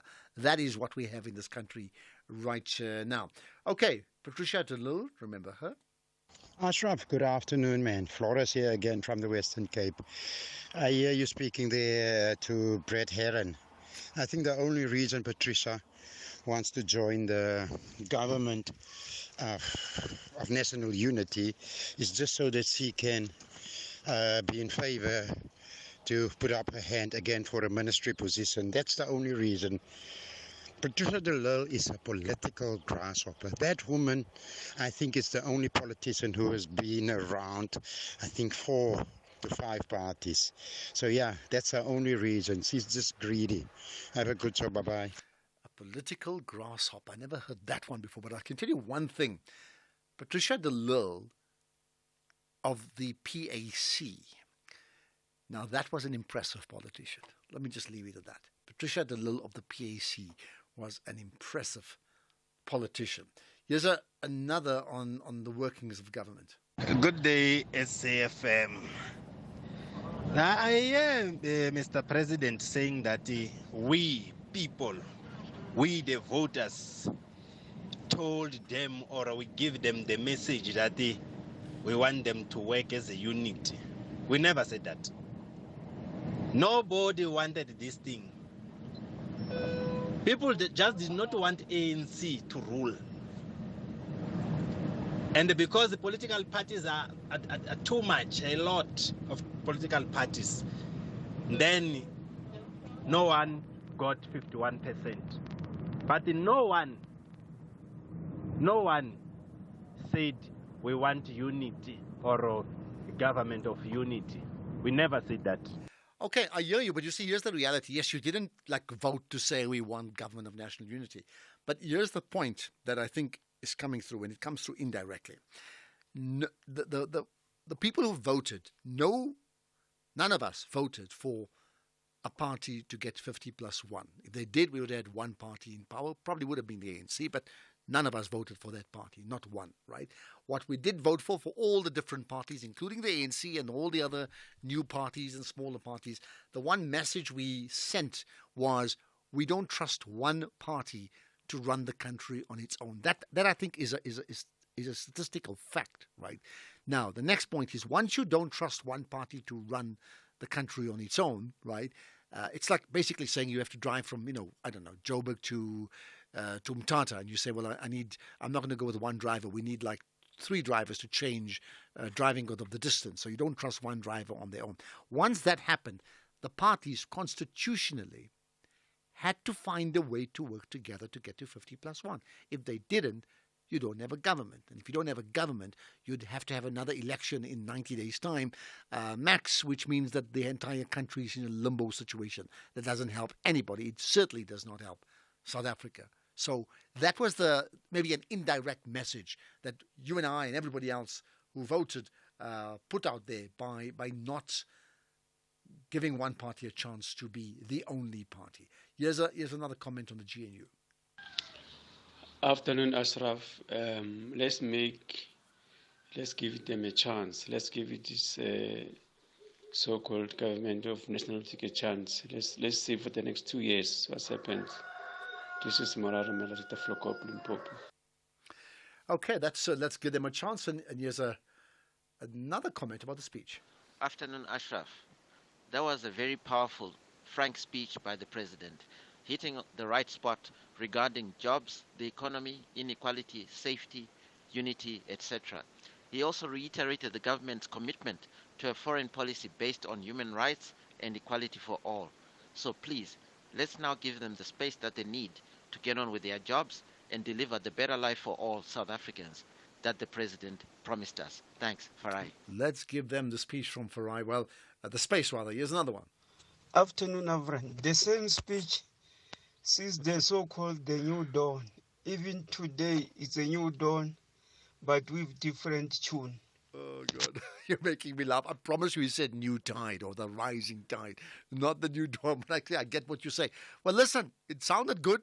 They must now deliver. I did say before, really what we want is we want a government of national service delivery that actually truly impacts the lives of all South Africans, no matter where you come from, and in fact, no matter which party you voted for. We'll get Dr. Imtiaz Suleiman to talk about that. He has his views, critical views on the GNU. So that comes up pretty shortly. Let's get the news now. 5 o'clock, manning the news desk. As always, around this time, Greg House.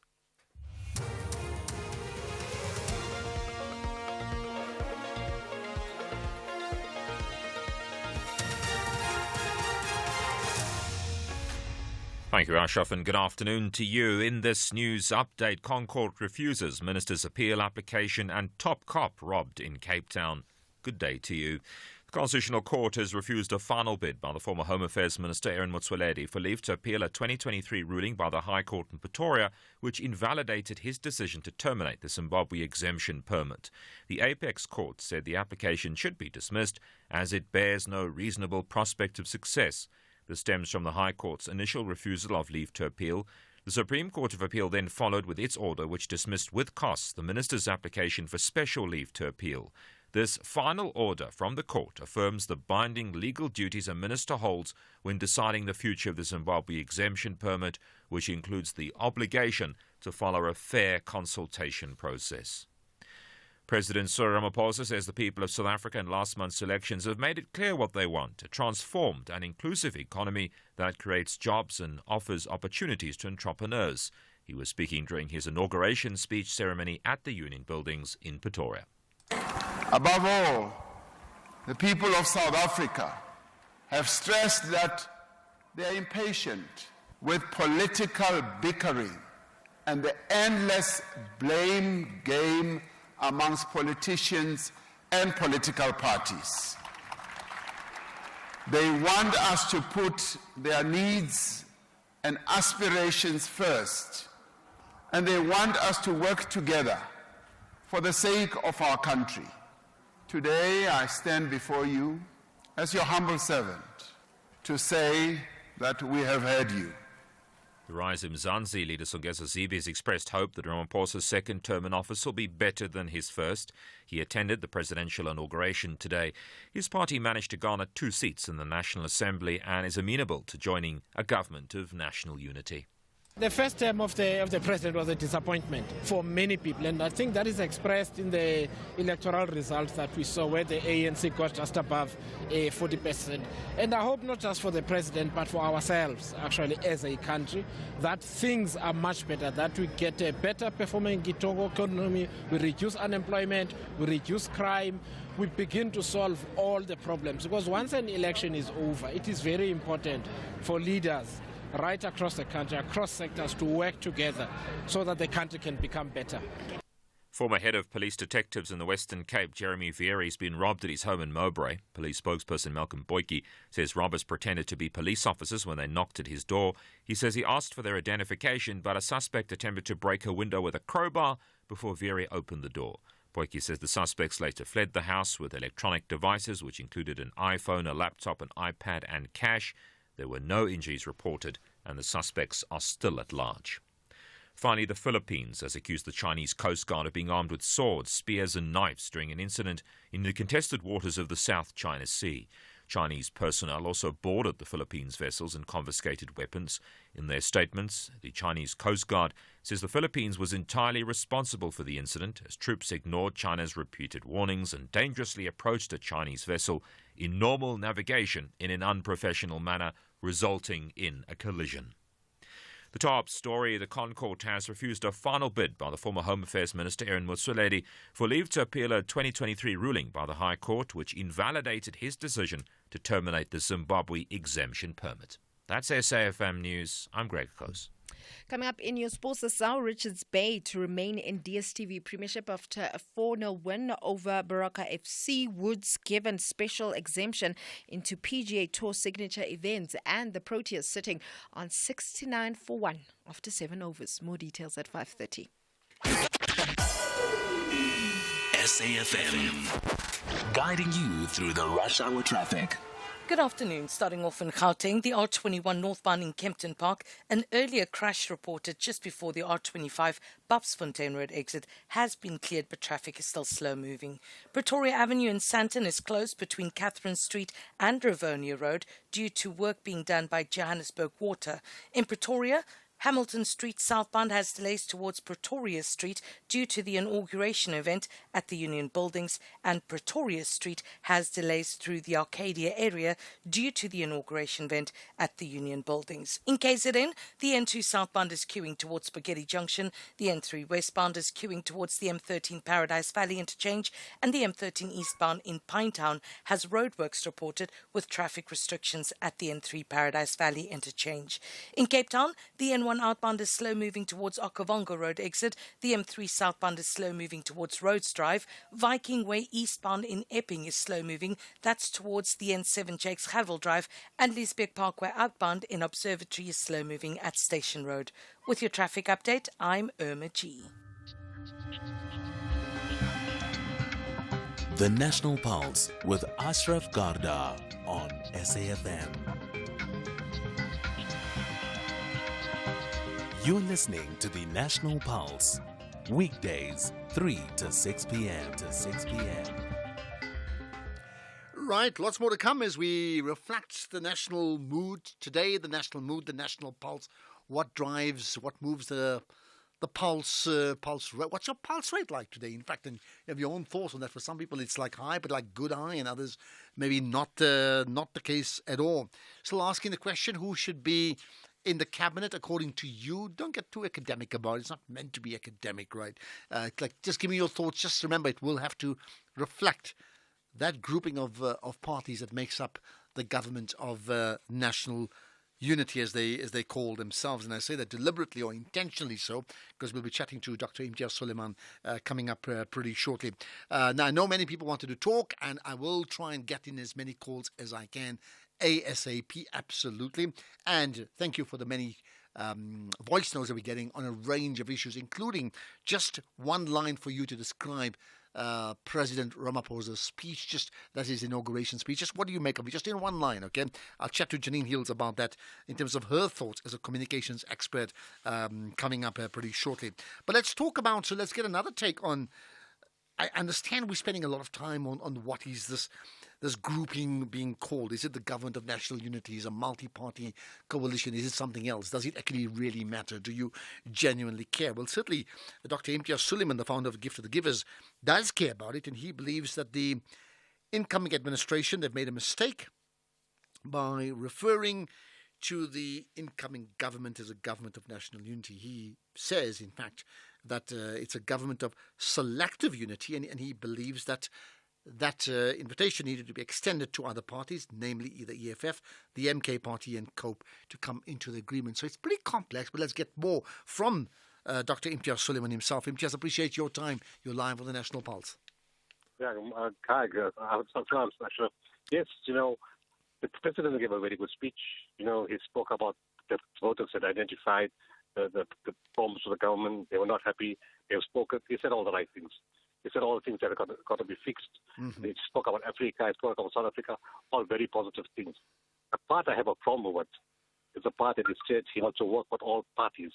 Mm-hmm. Now, to me, the biggest problem is that 25% of the electorate is missing in the government of so-called national unity. It's not a government of national unity. It's a government of selective unity.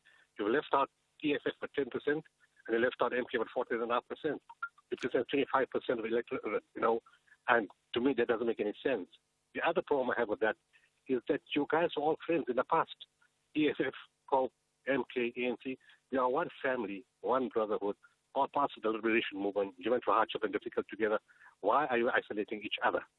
The comment could be, maybe EFF and MK are making too many demands. And my message to both of those parties is cut out the egos, cut out the demands, and let's work together, put away the differences. We need to act in the common interest of the country. Okay, so I think you're saying some interesting things. My understanding was that the invitation firstly went to all parties, right? And the EFF had some conditions. Amongst them, they will not work with the DA no matter what, right? I think the Al-Jamaa said something very similar.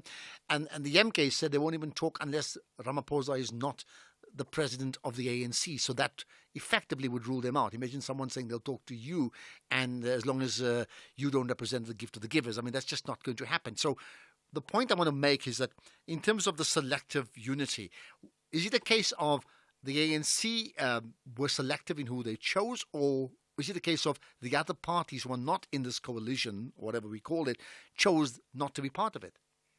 Well, they were told, they were spoken to once, and nobody came back to them. If you take for face value. And actually, in the beginning, people will make all kinds of demands. That's why it's called negotiations. I mean, did the ANC and the National Party just solve the things in 2 hours of discussion? No, it took a time. So when people say, no, we don't want Zuma, we don't want Sorol, we don't want this, that's understandable. People want to come with their grievances. But negotiations take time, just training. Mandela said, if you're not prepared to make compromises, don't come to the negotiating table. So we know how long it takes, especially when there's egos, there's hurt, there's history, there's difficulty. It takes time. You can't rush a process like this. It's very important to include everyone and you find common ground. Okay, we don't want this, but let's do this, let's do that. I don't think that process would follow, to be honest. Okay, so let's be practical. I think you raise a very important point. I mean, negotiations don't get solved in one day. There are positions that get shifted as we move along the line, right? So what compromises now, and I'm going to stay with three parties in the main because of their sizes, what compromises should the EFF make, what compromises should the MK party make, and what compromises should the ANC make? Well, first of all, other two parties should ask for the leader to be removed. The ANC has selected him as the leader. We know we have to respect the process. Whether they like the leader or not, they've got to live with that. And from both sides, and the ANC can't make similar demands from the EFF or the MK. And say, look, we have a common ground, we work together, and all it requires is work with us inside government, not in opposition to us, because now the term is government of national unity. Government of national unity means everybody. Yeah, 25% is excluded. And of course, like we did in the first election in 1994, somebody gets some positions, you can negotiate what position you want. There can be some differences on that, but 25% is a lot of votes of representation. So it's just a common way. Don't argue about who the leader should be. Let's go to and for the start, to make it work, let's just take positions and we can work through the processes as we go along. We've got 5 years to fix things as we go along. Don't kill it before you start. So how close are we, do you think, to them agreeing to what you're suggesting? Or do you think that's like a positive statement but rather naive, because the reality is these parties have strong views and they don't want to shift? Well, we don't know. We need a good negotiator. Sometimes depends who the negotiators were. Did they take negotiators that were friendly and common to all, acceptable to all? We don't know. We don't know what happened behind the scenes. Can I suggest a name? Yes. Of someone who's respected nationwide, who comes from the same region, who'd probably understand the culture, and his name is Dr. Imtiaz Sooliman as a negotiator. Well, I don't mind getting involved if they want to talk to me. That's fine. But they must not be forced or imposed on them. They need to choose whoever they want freely. But yes, if they want me, I will get involved. Yeah. I mean, do you see yourself playing that role? And I'm being very serious about this, about playing a role, because you provide, you've provided relief issues through Gift of the Givers across the world and in our own country. And this is a different sort of relief, right? It's not just about, bricks and mortar relief. It's about building a nation. Do you see that role where you realize that the absence of those two parties are problematic because it weakens the edifice of our country? It definitely does. They test the sentiment on the ground. People are extremely upset. Even people within the ANC are upset. Forget going outside. People within the ANC are also upset. It's not going to work. We can't go into a new government where we're trying to fix the country when there's so much hurt and so much disorder and, disagreement. We really need to put away the differences, because we have a country to fix. At the end of the day, who's suffering the most? Not the guys in power. The people on the ground. They've been suffering for a long time, and, now they're disillusioned, they're losing hope. And we need to show them, look, we are adults, we are leaders, we don't agree with each other, we've got a history of fighting with each other.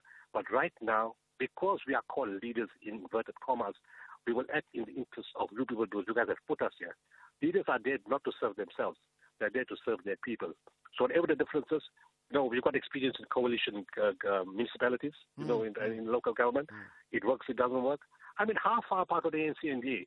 How come they can make a relationship and yet all the liberation movements come from the same cloth and they can't get along? Doesn't make sense to me. It's illogical. Yeah, it's a good point. I mean, do you think that we at a time, in the past we've had one party by virtue of their majority running the country, the previous 6 administrations. Do you think now, with hindsight, at this point in time in our country, that it is probably the best interest of the country that we actually have this I'm going to use the word multi-party democracy. That means the fact that we have this multi-party democracy would be the right thing for South Africa right now, because the track record of the party that's run the country for the previous 6 administrations leaves a lot to be desired on the basis of their glaring examples of absolute shortfalls in service delivery, something that you know very well of. Well, I had an interview with a French magazine in April.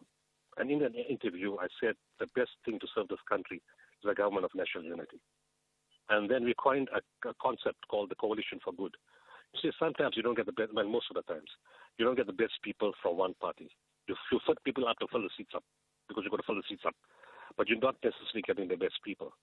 If you have a coalition or a government of national unity, but the best people from the DA, the best people from the EFF, the best people from the MK, the best people from the ANC, the best people from one or two smaller parties, from the IFP, you then have a representation of people who've got skill and experience, who have the right temperament, who want to work together in the interest of the country. You get far more collective benefit from a coalition of government of national unity than from one party alone, which can get egoistic, reckless, and think there's nobody like them, which has happened in the last few years of the ANC. And you can change that by having each other to check on each other. Then to me, that's the best way forward. Here's a leadership question. What's the magic on getting people from disparate groups, organizations, peoples together to work together? And I say that because in your position as the head of Gift to the Givers, you've put together a team in this country. You've also traveled around the world and worked in regions completely foreign to your natural environment, and you still get things done. There must be a certain leadership magic that government can borrow from you. It's simple. It's a very simple formula. No ego. Ego and unconditional service. If you have unconditional service and no ego, there's no limit to what you can do. Because it doesn't matter who gets the credit. You're doing it for the sake of the people. In my business, I'm there not to serve people. And I got to make sure I do everything. They're not interested in my history and my politics. They want to know, can you get aid to me? And how fast can you get aid to me? We're not interested in who's in your organization, which plane you're using, who you got to talk to. My child is dying. My mother is hungry. I need the aid. That's all they want to know. The same in the masses in the country. We need health. We need water. We need electricity. We need, food.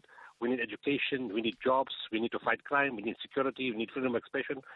And all those things can be delivered in this country. There's no reason why we can't do it. We did it in the beginning. We did in some sectors. Why can't we do it collectively? And that's why get the best brains from all the political parties, the full commitment, and let's do the job together. Okay, some may say that the best brains could be outside the party. Now, I've mentioned you as an example in terms of negotiating, right? Have you spoken to the parties even informally? And I'm talking those 3 parties in particular. No, this just happened, a few days ago. So there hasn't been a chance to talk, and we don't know what's going on. And anyway, I don't approach people. They want to call me. That's a policy. I can't impose myself on anybody. That's a standard rule. If you want to talk to me, you call me. There's no other way. I'm not going to come and impose myself on you if you don't want any advice.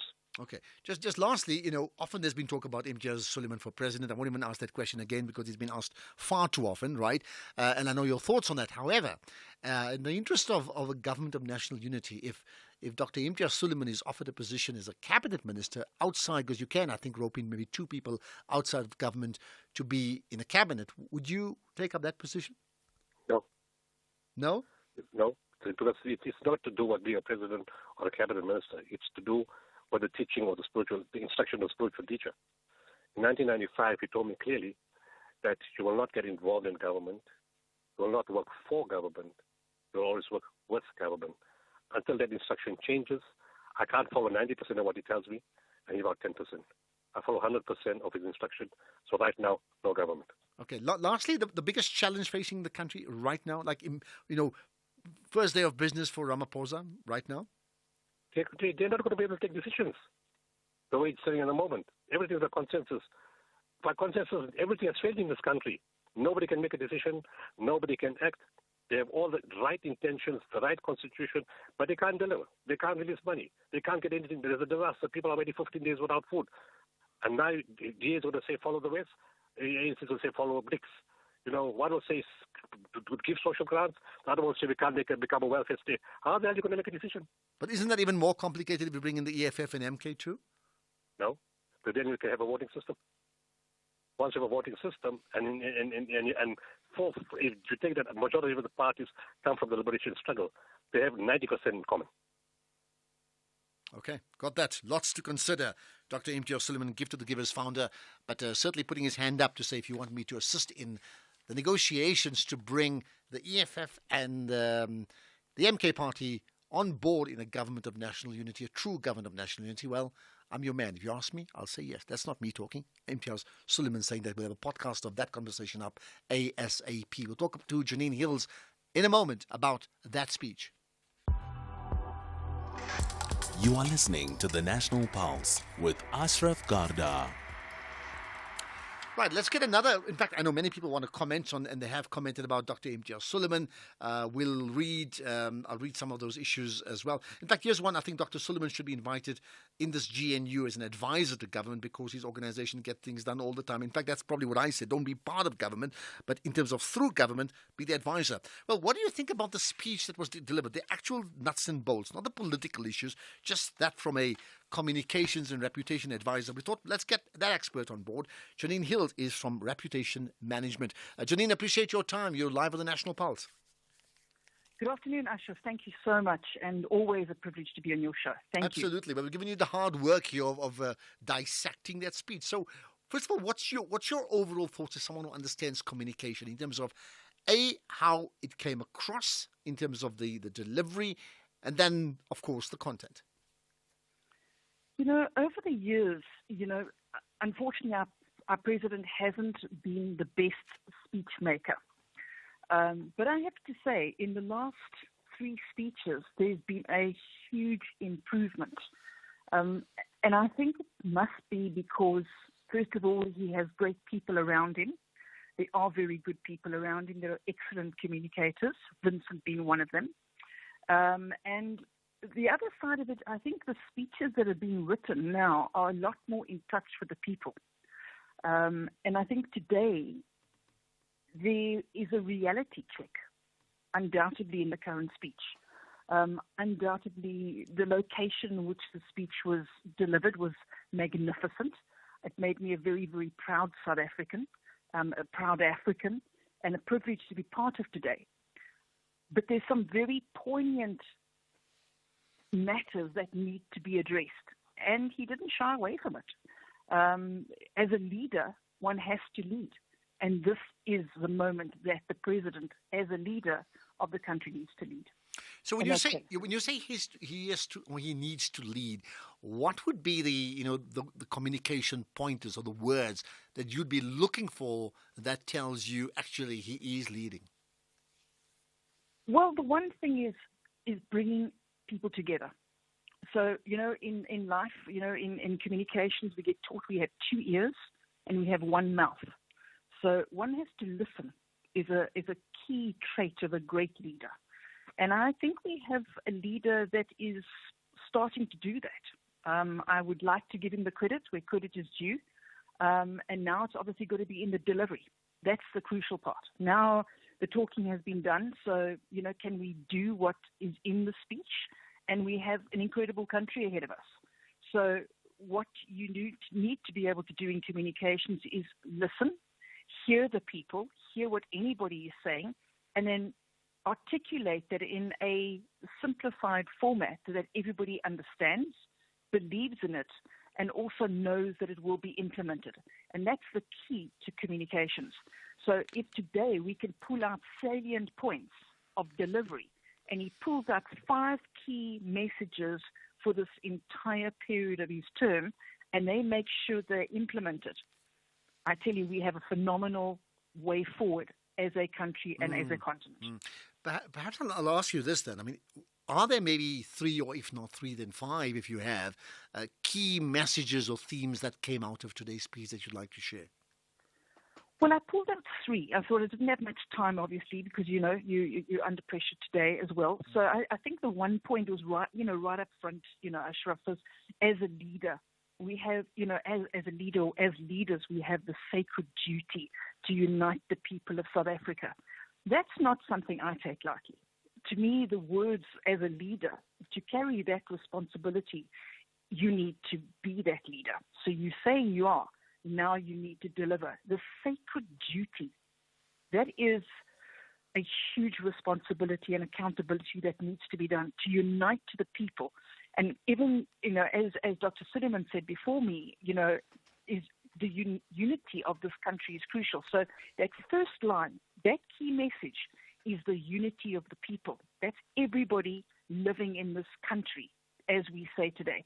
So that is number one message. And of course, there would be sub-key messages of patience, understanding as a leader moving forward. The second one that I pulled through was to affirm. He spoke about the affirmation of equality and the bringing in the caring of the society. Now, that means we need to be listening, we need to be hearing, we need to be understanding, and we need to be doing the doing of the investment, the time, the effort, the care, the trust. All of those are crucial key messages. That's the second one. Mm-hmm. The third one was, just about we spoke about expressing the disappointment of obviously the mistakes that have been made. But what was moving to me was about the inclusivity and the inclusivity of the economy and of the people, growing jobs, creation, opportunities. That was vital. And I'm sorry, I did sneak in a fourth one, and that was about the safety of our streets, to get the criminals, drugs off the streets in our communities, as well as the safety of our women and children. So just out of 5, that's just 4 master key messages that if we just stuck to that as a nation and as our government led by example in those aspects, and we as people lived according to just these 4 master key messages, I think we'd be a leader in the world. And we actually are in some instances, Ashraf. And you're sitting, both as a South African, but also as a communications or reputation expert. Would you be watching this speech and saying, I want this speech to move me? And did the speech therefore move you? Well, you can have a great speech orator, like Obama. As a president, he's a great speech orator. I certainly wouldn't say our president is an orator, but he certainly is a person that hears. He is a gentle being, that does engage. He's an excellent negotiator. And, he's had a pre-run of being a deputy president for 2 terms. He had a first term. He's now got to lead as his speech says and implement. And it is tricky. It's easy for us to sit on the outside. I'm not there to implement. But as a reputation manager, what I'm suggesting as a nation, as a country, bring in the great communication tools and platforms around us, harness the GCISs, harness the Brand South Africa, platforms like Champion South Africa, harness those various platforms to really, really start amplifying the positive stories of South Africa, the positive things that are happening in the country, which there are many of, and get the world to hear. Because unfortunately, we're still being drowned out by the negativity. And the negativity, unfortunately, sells newspapers, sells airtime. However, we have to bring a balance, and the leader needs to lead with that. So yes, ministers are in charge of that, but the leader himself as president needs to guide his ministers accordingly. So let's wrap up with this. We've got a minute to news time, right? Here's the thing. My thought is he spoke better, more fluently, more articulately, and more to me than he has spoken in a long, long time, right? And certainly spoke about the we and conceded lots of errors that we've made as a country and the mess that we are in. And that, I think, is admirable. The big question really for on everybody's lips, you can talk about from the new dawn to the new tide or the rising tide. There's absolutely absolute pressure on him to deliver on all those things, isn't it? And that's not a communication issue, but that certainly is how he's going to be measured. Ultimately, can he deliver? Well, you're right in that. What I would love for him to do now is get his ministers, his new ministers, or a section of the old ministers, new ministers, all media trained. Get them to really all understand the key messages as a government, unify the government. So it's almost like you would do that in a corporate or in a business. You would unify internally first, unify the messages as a government, which we've now formed, and informally forming as well as we form our policies. Get your messages aligned, get the people and the speakers to be able to speak holistically, and then be able to harness on the ground. And so the provinces then spread those messages succinctly together with what the president has said. So you get the message flow in line with what the president is saying, and then you get the people positive and being able to believe in their own country, because this is our country. So our people need to feel that they are truly part of this country and play a positive role and a positive mindset of what will come. So bring hope back to the people, Absolutely. which I believe he's trying to do very hard. Well, he needs to, I often speak about, personal purpose and what is the national purpose and ensuring there's a link between the two. But Janine Hills, thanks for your time. In terms of getting everybody in sync, I think you're spot on. I'm just trying to imagine Ramaphosa getting Helen Ziller, John Steenhuisen, and then Gayton McKenzie, and maybe a few others that I've left out to try and speak the same language. Now, that is the big leadership challenge. Janine Hills, thanks for your time. Let's get the news headlines. Here's Greg Coase. Quick look at the headlines. The IFP leader says the party believes in an inclusive process when it comes to a government of national unity. The ANC in the Northern Cape has rejected claims that it's in a coalition government with the FF Plus following their failure to secure an outright majority in the elections. And the Concourt has refused a final bid by the former Home Affairs Minister for leave to appeal a ruling by the High Court which invalidated his decision to terminate the Zimbabwe exemption permit. There's a full update at the top of the hour. SAFM, guiding you through the rush hour traffic. Good afternoon. Starting off in Gauteng, the M1 southbound in central Johannesburg is slow moving towards Crown Interchange. Cowley Road westbound in Paulshof has a crash reported at Cambridge Road. Barber Road in Elandsfontein is queuing near Sebra Street. Bears-Naudé Drive in Muldersdrift has a crash reported between Rocky Ridge Road and College Road. The N1 northbound in Midrand has a crash reported before Allendale Road exit, and SKM Pahleli Drive northbound in Pretoria has delays towards Moot Street. In KZN, the N2 northbound has a crash near Zapaya Drive exit. The N2 southbound is slow moving towards Spaghetti Junction. The N3 westbound is queuing towards the M13 Paradise Valley interchange, and the M4 southbound is queuing towards the N2 highway exit. In Cape Town, the M5 southbound queuing towards Kromboom Road exit. The N7 Jakes Harold Drive southbound is queuing towards Voortrekker Road. The N1 outbound queuing towards Plattekloof. The R44 in Paarl is queuing at the N1 highway, and Stellenbosch Arterial eastbound in Kells River slow moving at Nooiensfontein Road. With your traffic update, I'm Irma G. This is SAFM Sports with Tuming Kapele. So there's an important cricket match on the go, but there's also an important football playoffs that has a big bearing on where clubs play. To me, what's the story? Absolutely. With regards to that, Richards Bay will be playing in the 2024-25 DStv Premiership season after a 4-0 win over Baraka FC. A brace from Somila Nzudwana and goals by Sanele Barnes and Lwandile Mabuya sealed the win and helped the KZN side secure the status. So a big congratulations to them. Then Germany coach Julian Nagelsmann says that he hopes his side will play more or less the same as they did in their win over Scotland when they face Hungary tonight.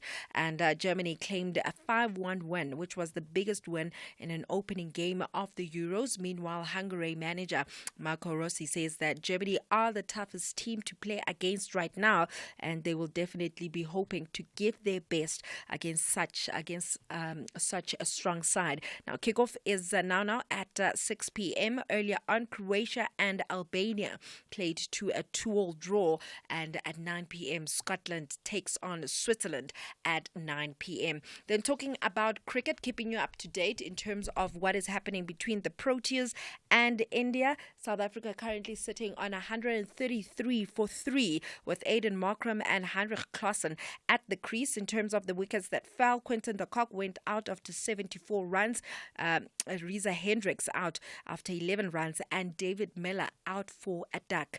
Then not a great day in the office for the Proteas women. They lost by 4 runs to India in the ODI series, giving India a 2-0 lead in their series. India posted 325 for 3 in their 50 overs, and South Africa 321 for 6, with Laura Fulvar top scoring at 135. Then moving on to golf, Tiger Woods will be given a special exemption into PGA Tour signature events starting from next year. According to a memo released, an additional signature event sponsor exemption will be created to recognize Woods in his own category, having reached an exceptional lifetime achievement threshold of more than 80 career wins. Then in rugby, Evan Roos says that he expects a physical battle against Wales at Twickenham on Saturday to kick off the 2024 international season, saying that the Welsh have a similar approach to the Springboks. The Springboks wrapped up their preparations on home soil yesterday with a final training session in Pretoria, and the touring squad of 30 players departing for London tonight. The players excluded from the travelling squad in turn will return home. And ending things off with athletics, American track legend Michael Johnson has launched a lucrative new athletics league. It goes by the name of Grand Slam Track, and it will aim to bring together the world's elite runners, offering $100,000, which is around 1.8 million rand, as a top prize. It starts in April next year, and it will feature 4 meetings each, with 2 hosted in the United States. Before I say goodbye, just keeping you up to date with what's happening between the Proteas and USA. South Africa currently sitting on 138 for 3 after 14 overs. Remember, USA won the toss, and they elected to bowl first. With that said, it is a wrap from my side. So I'm just watching that. I mean, the score 138, that must be one of the highest scores of this World Cup so far. But there's still, about 6 overs to go. 6 overs to go. So they moved to the West Indies now, in Antigua, right? Yes. So there you are. I think Antigua, some facts and figures, Antigua is the home of Viv Richards. Which is one of the greatest batsmen ever. No wonder they're scoring runs at Antigua. Yeah, but I'm glad. You better say your goodbye, because we get people saying, especially on the 5:30 bulletin, that I can't just say, see you in an hour. You have to give your official sign-off. But perhaps tell those who don't know, what does it mean as well? Okay. I am Duming Kapele Mudimukyo, and Mudimukyo means God bless you. Well, see, there we are. That's why people want to hear. They want the blessings every single day. God bless you. Absolutely. Tumi, we'll hear from you tomorrow. Bye.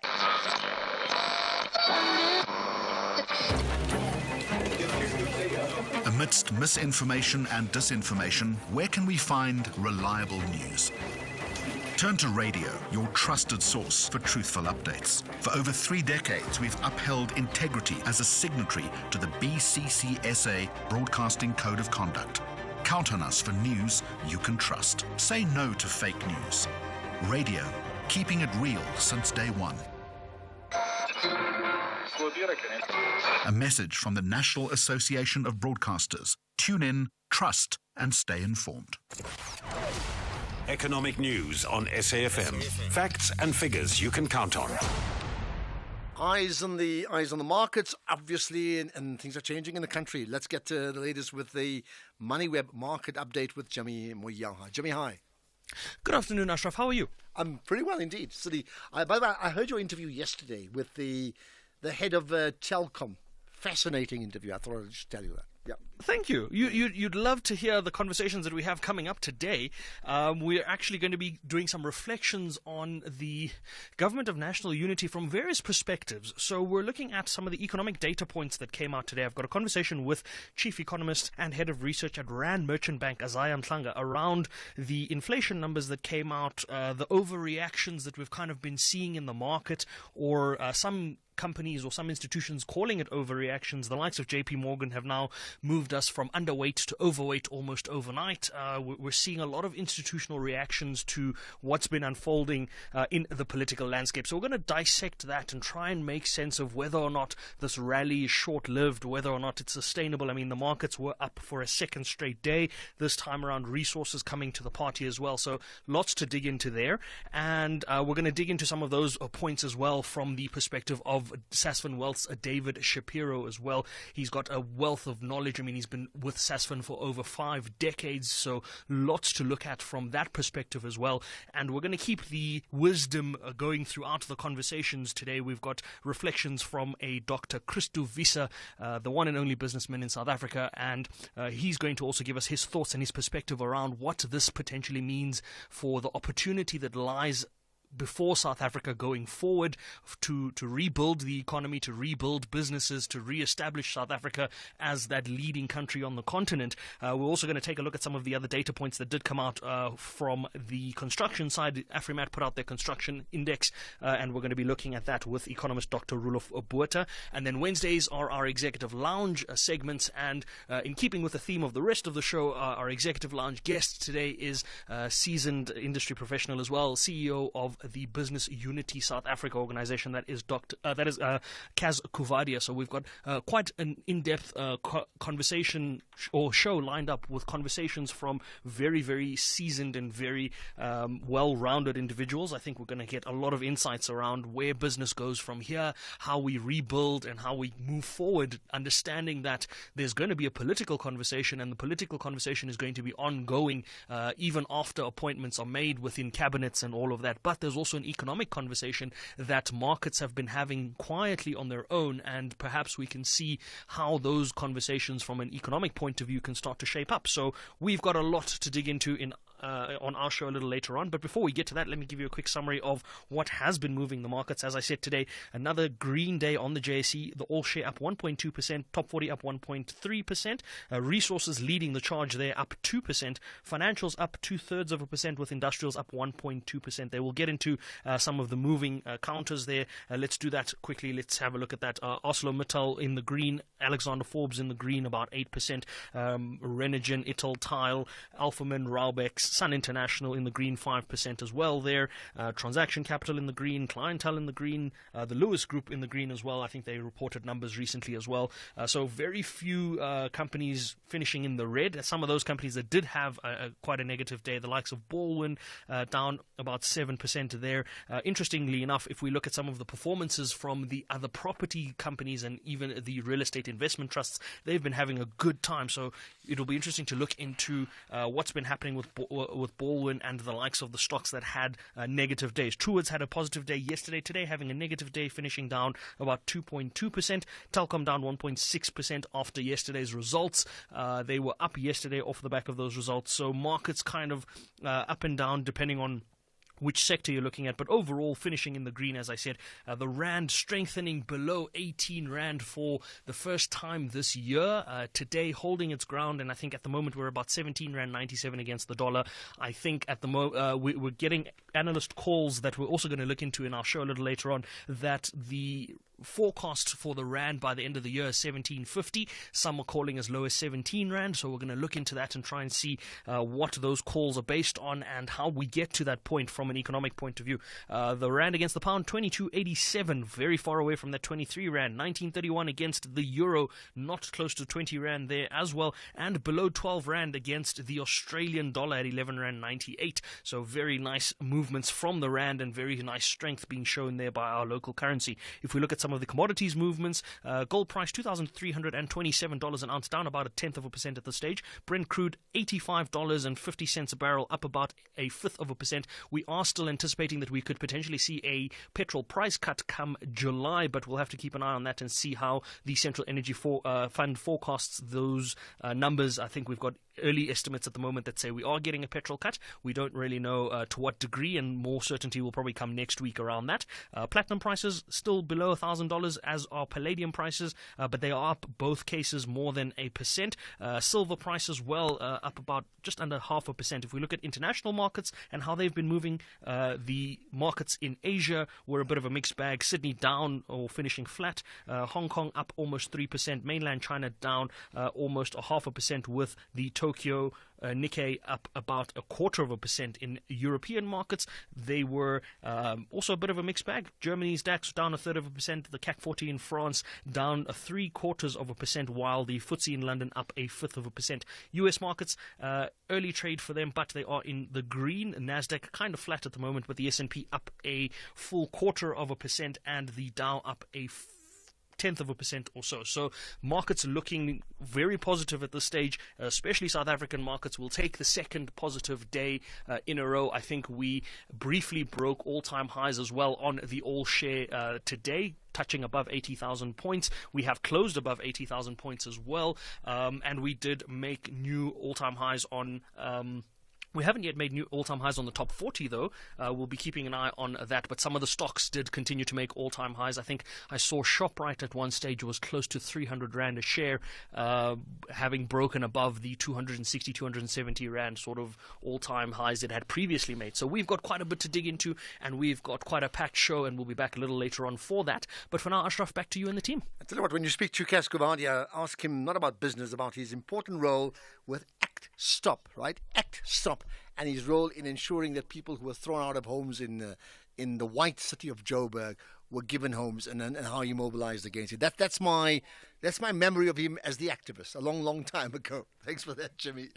Thanks. There we are. Right, we're going to take... we got an interesting thought about a South African who's involved in the Mrs. Curve Globe event that's imminent in the USA. We'll get to that in a few minutes' time. Let's, however, get to some of your WhatsApps as well. So here's one about Helen Ziller. Hi, Ashraf. I was very surprised today. I was listening to this YouTube interview with Alex Hogg, Helen Ziller. She predicted this GNU in 2021. How's that? I don't like her very much, but still, she predicted it. Very clever, eh? Or maybe lucky. No, but I just thought you'd like to know. Well, I mean, thank you for that. But to be honest, I think it's not a difficult thing to have predicted, because the trends were already downwards for the ANC in the last general election and the last local election. The trends were downward, so there was a good chance the ANC was going to lose its majority, which it actually has done.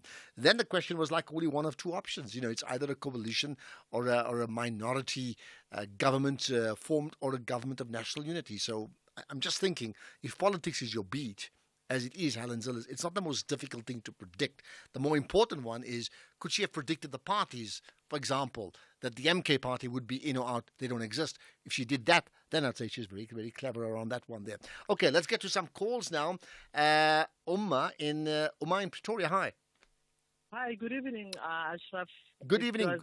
Good talking to you. Good. Yeah, it was quite a very busy day.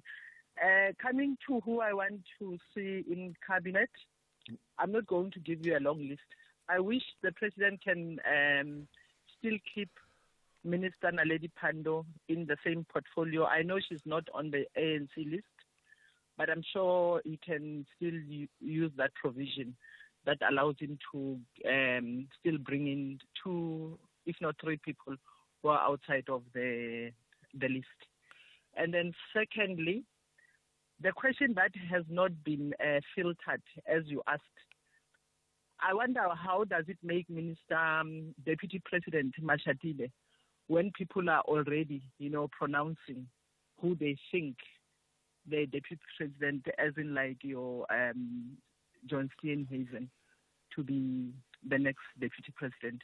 I'm just wondering if that is not one of the things that they are debating and it's giving them a headache. Well, we're all wondering, and we don't know, what sort of symbol that is, maybe they don't even want that position, because maybe that just, I'm talking from the DA side, maybe they don't want that because that puts them in a certain light, and maybe they want it. I don't know, because to be very honest with you, the role of a deputy president in the last good few elections has been rather anonymous, accepting maybe grooming them for the president if that is the plan. Otherwise, they're very anonymous compared to other leaders. I'd rather be a cabinet minister, quite honestly. Anyway, Uma, thanks for that call. Let's get another thought. We go to the Port Elizabeth or Xebega region. Mzwandile on the line. Hello. Yeah, thanks, Ashraf. I want to address the question you posed, which is what questions did you not actually ask in the build-up to the elections or even after, which I feel is a big one. Yeah. And before I make my point, let me first start here. I think, Ashraf, as good as you guys are at the SAFM, but you guys failed us when it comes to this issue. Okay. And that is, I feel you guys should actually have given South Africans a clear track record in the performance of the president and given us a percentage. I mean, my friend, there's just about everything deteriorated under his presidency. Okay? Now, the second point is the question then which you must ask, which we have not been asking, and I don't mean to be, what is that? Okay. Is Ramaphosa the best possible president for South Africa for the next 5 years? And I'll tell you why I'm asking that question before we deal with the issue of coalition. When you appoint a managing director in a company or CEO, you appoint that person to do two things: to turn the company around, to make it more efficient and make it more profitable. In this case, then, what we should ask, the issue of the decline of South Africa and the ANC, is that an ANC problem or was that a Ramaphosa problem?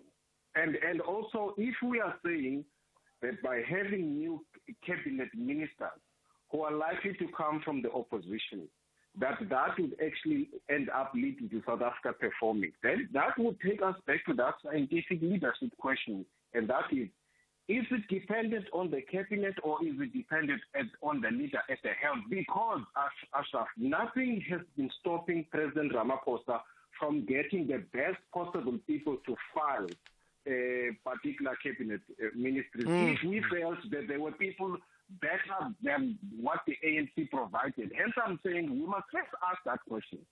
Okay. Is it an ANC issue or is it a President Ramaphosa leadership issue? Mzwandile, let me give you my thoughts. I mean, and it's an opinion, of course, right?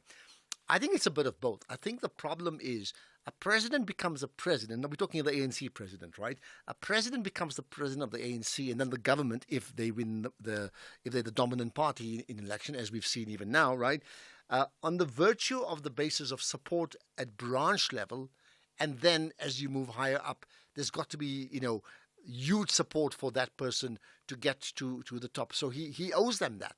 And therefore, in terms of the president then making a call on cabinet ministers, first of all, he has a mandate that is to deliver on in terms of the tripartite alliance. He's got to find someone that comes from the Labour background. He's got to find someone from the SACP. It's part of what they do. It's almost already a coalition we've already had within the ANC, a different type of coalition, right? So that's what he has to deliver on. Then, of course, you have a situation where, with regards to just satisfying the many branches that put that person into power, he's got to do a checks and balance. So even though he may find, I don't think any president, including Zuma and the others before that, have ever had a free hand in saying, I'll do totally what I want. There's a check and balance across the board that they have to fulfill. And I think the same will apply this time in terms of his ANC people, and then also this time around differently, because there will have to be DA people and maybe an IFP person, etc. So I think it's pretty complicated. The last one to judge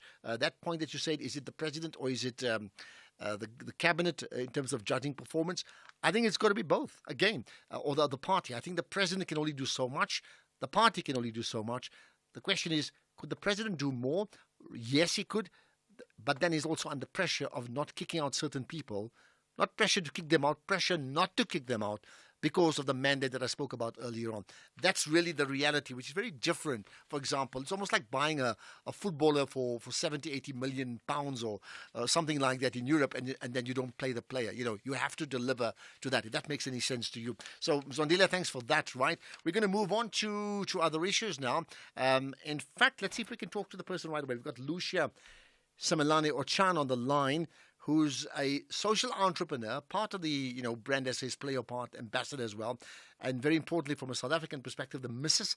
Curve Globe 2023. Now we're talking to her because there is a Mrs. Curve Globe pageant, global I understand, and Lucia Simelane Ochani is a South African representative. So, well, Mrs. Curve Globe South Africa, I suppose. Good chatting to you and welcome to the National Pulse. Hello, Ashraf. It's actually Mrs. Curve Globe 23. I'm a world winner. So it is Curve, right? Not Curve. Okay, got that. Yes, it's not Curve, it's Curve. And what is Curve, a brand? Curve is actually celebrating women that wear size 12 to 22. We don't want to be called plus size because we're not a plus. We just women that are voluptuous, women that are fully figured. So Mrs. Globe came up with the word Curve so that they can accommodate women such as myself who want to compete in this pageantry, but the world has just said a winner for a Mrs. pageant or for a Miss, you need to be skinny. Well, thanks for that branding. Thanks for that branding lesson first up. Much appreciated, right? So then let's talk about your presence in the USA. I mean, you're there. Tell me why and tell me what's the plan. I'm actually here to crown my successor country and also to judge the pageant. So I'm being invited as a VIP judge and also to crown the next country that will take the reins of Mrs. Curve Globe 24. Okay, which means that, as you said, you'd won it before as opposed to contesting this time round. So that's fabulous. Yes. Yeah. Yeah, I won last year in June. This time in June. So I competed last year representing South Africa as Mrs. South Africa Curve 23. Then I won the pageant. So this year I'm here to crown the winner. Well, I'll tell you what, if you know me well enough, you know I speak about champion South Africans all the time. It's part of the things I do. So you're amongst those champion people that we as a country need to thrive on, and that's so important. How is the win last year? What did it do for you and for the nation brand? Wow, it did a lot because I managed to champion the work that I do within my community, South Africa and outside South Africa, which is, raising awareness in terms of gender-based violence and also the economic empowerment of women, and also, for young girls and boys to restore their dignity in schools. So I saw that, growing more than what I have done in the past. So yeah, that's what Yeah, and your journey in terms of Mrs. Globe or Mrs. Historically would be sort of plus sizes, but I heard what you said about the curve part. Your journey into that space. Tell me about that. Okay, I started as Mrs. Africa Globe in 2019 when I was crowned and represent South Africa in China, made it to top 15. But then I was invited to this platform of Curve because of my size. That's when I won the competition. But I'm using this platform not because of beauty, not because I want to I want to say Curve women. I'm using this platform to empower women. I'm using this platform to empower communities. I'm using this platform to raise issues that affect societies. This is why I'm in this platform. It's not about being a beauty queen and wearing a crown. No, it's to making sure that we raise awarenesses on issues that affect us as societies. But having said that, I would take it that platform in terms of beauty queen or how others may call it, has helped you, isn't it? It gives you the platform, it gives you the global brand, which opens up doors and seats at the table, right? Absolutely, it does, and it opens up so many doors that an ordinary South African cannot access. You are able to raise issues, where you can be listened to. So that's what the platform is all about. It's not just for you as a beauty queen, as they call us, but it's for the whole community to say, let's use this platform to empower ourselves. So let's get back home. I mean, ahead of you being at the coronation, to bring it home in terms of the work you've done, maybe share with us one or two impactful things that you've been able to do on the basis of being, Miss Curve or Mrs. Curve Globe of 2023. Let me just, the one that I've recently launched. I launched last year Glow Up, Make a Difference, which is a gender-based violence outreach, which is awareness, and also the Women Economic Empowerment exhibitions that I had an event recently before I left the country on the 11th of June in Nkomazi, which is a marginal rural area. So we had a formal program. I had all stakeholders, and I thank you to the government of Mpumalanga. They all came out to support the program in terms of giving people information, and we have agencies of government, to give women and the youth information about how they can access funding. So it was a good outreach that we have. So this is what I have achieved as Mrs. Kave Globe in my reign, and it's going to be an annual event, so it will be happening annually to empower the communities of Nkomazi in Mpumalanga and also all over Mpumalanga, because I'm not only serving that community. Well, you're doing a lot more, absolutely. Well, I'll tell you what, well done in terms of what you've done in the past. Well done in terms of being the South African representative and the global representative at the coronation of the new Mrs. Curvey Globe 2024. Certainly, you're someone we need to keep an eye on. Lucia Simelane Ochan. There we are. Thanks for your time. Much appreciated. Love talking to champions. No question about it. By the way, the podcast of the conversation with Janine Hills is up already, as the same with the one with Dr. Imtiaz Suleiman. In fact, with Mac Maharaj as well, and most of the others we've done all throughout the day. Great day, great show. Really enjoyed being part of it. I hope you enjoyed being connected to the National Pulse. A cricket score 179 for South Africa in the 19th over. So they should probably get about at least another 10 runs, maybe even 200. You never really know. We'll do it all again tomorrow. Remember, lots to come on the rest of the show, including business, then sport coming up at 7 o'clock, and other in-depth analysis coming up after 8 o'clock. Do not miss that. We do it all over again tomorrow. And a big thanks to the team, Phineas from the technical side, together with Tumid, Keys, Vusani, and Temba Dlamini, all of us part of this champion team that makes up the National Pulse. It's 6 o'clock, time for the news with Greg Hose.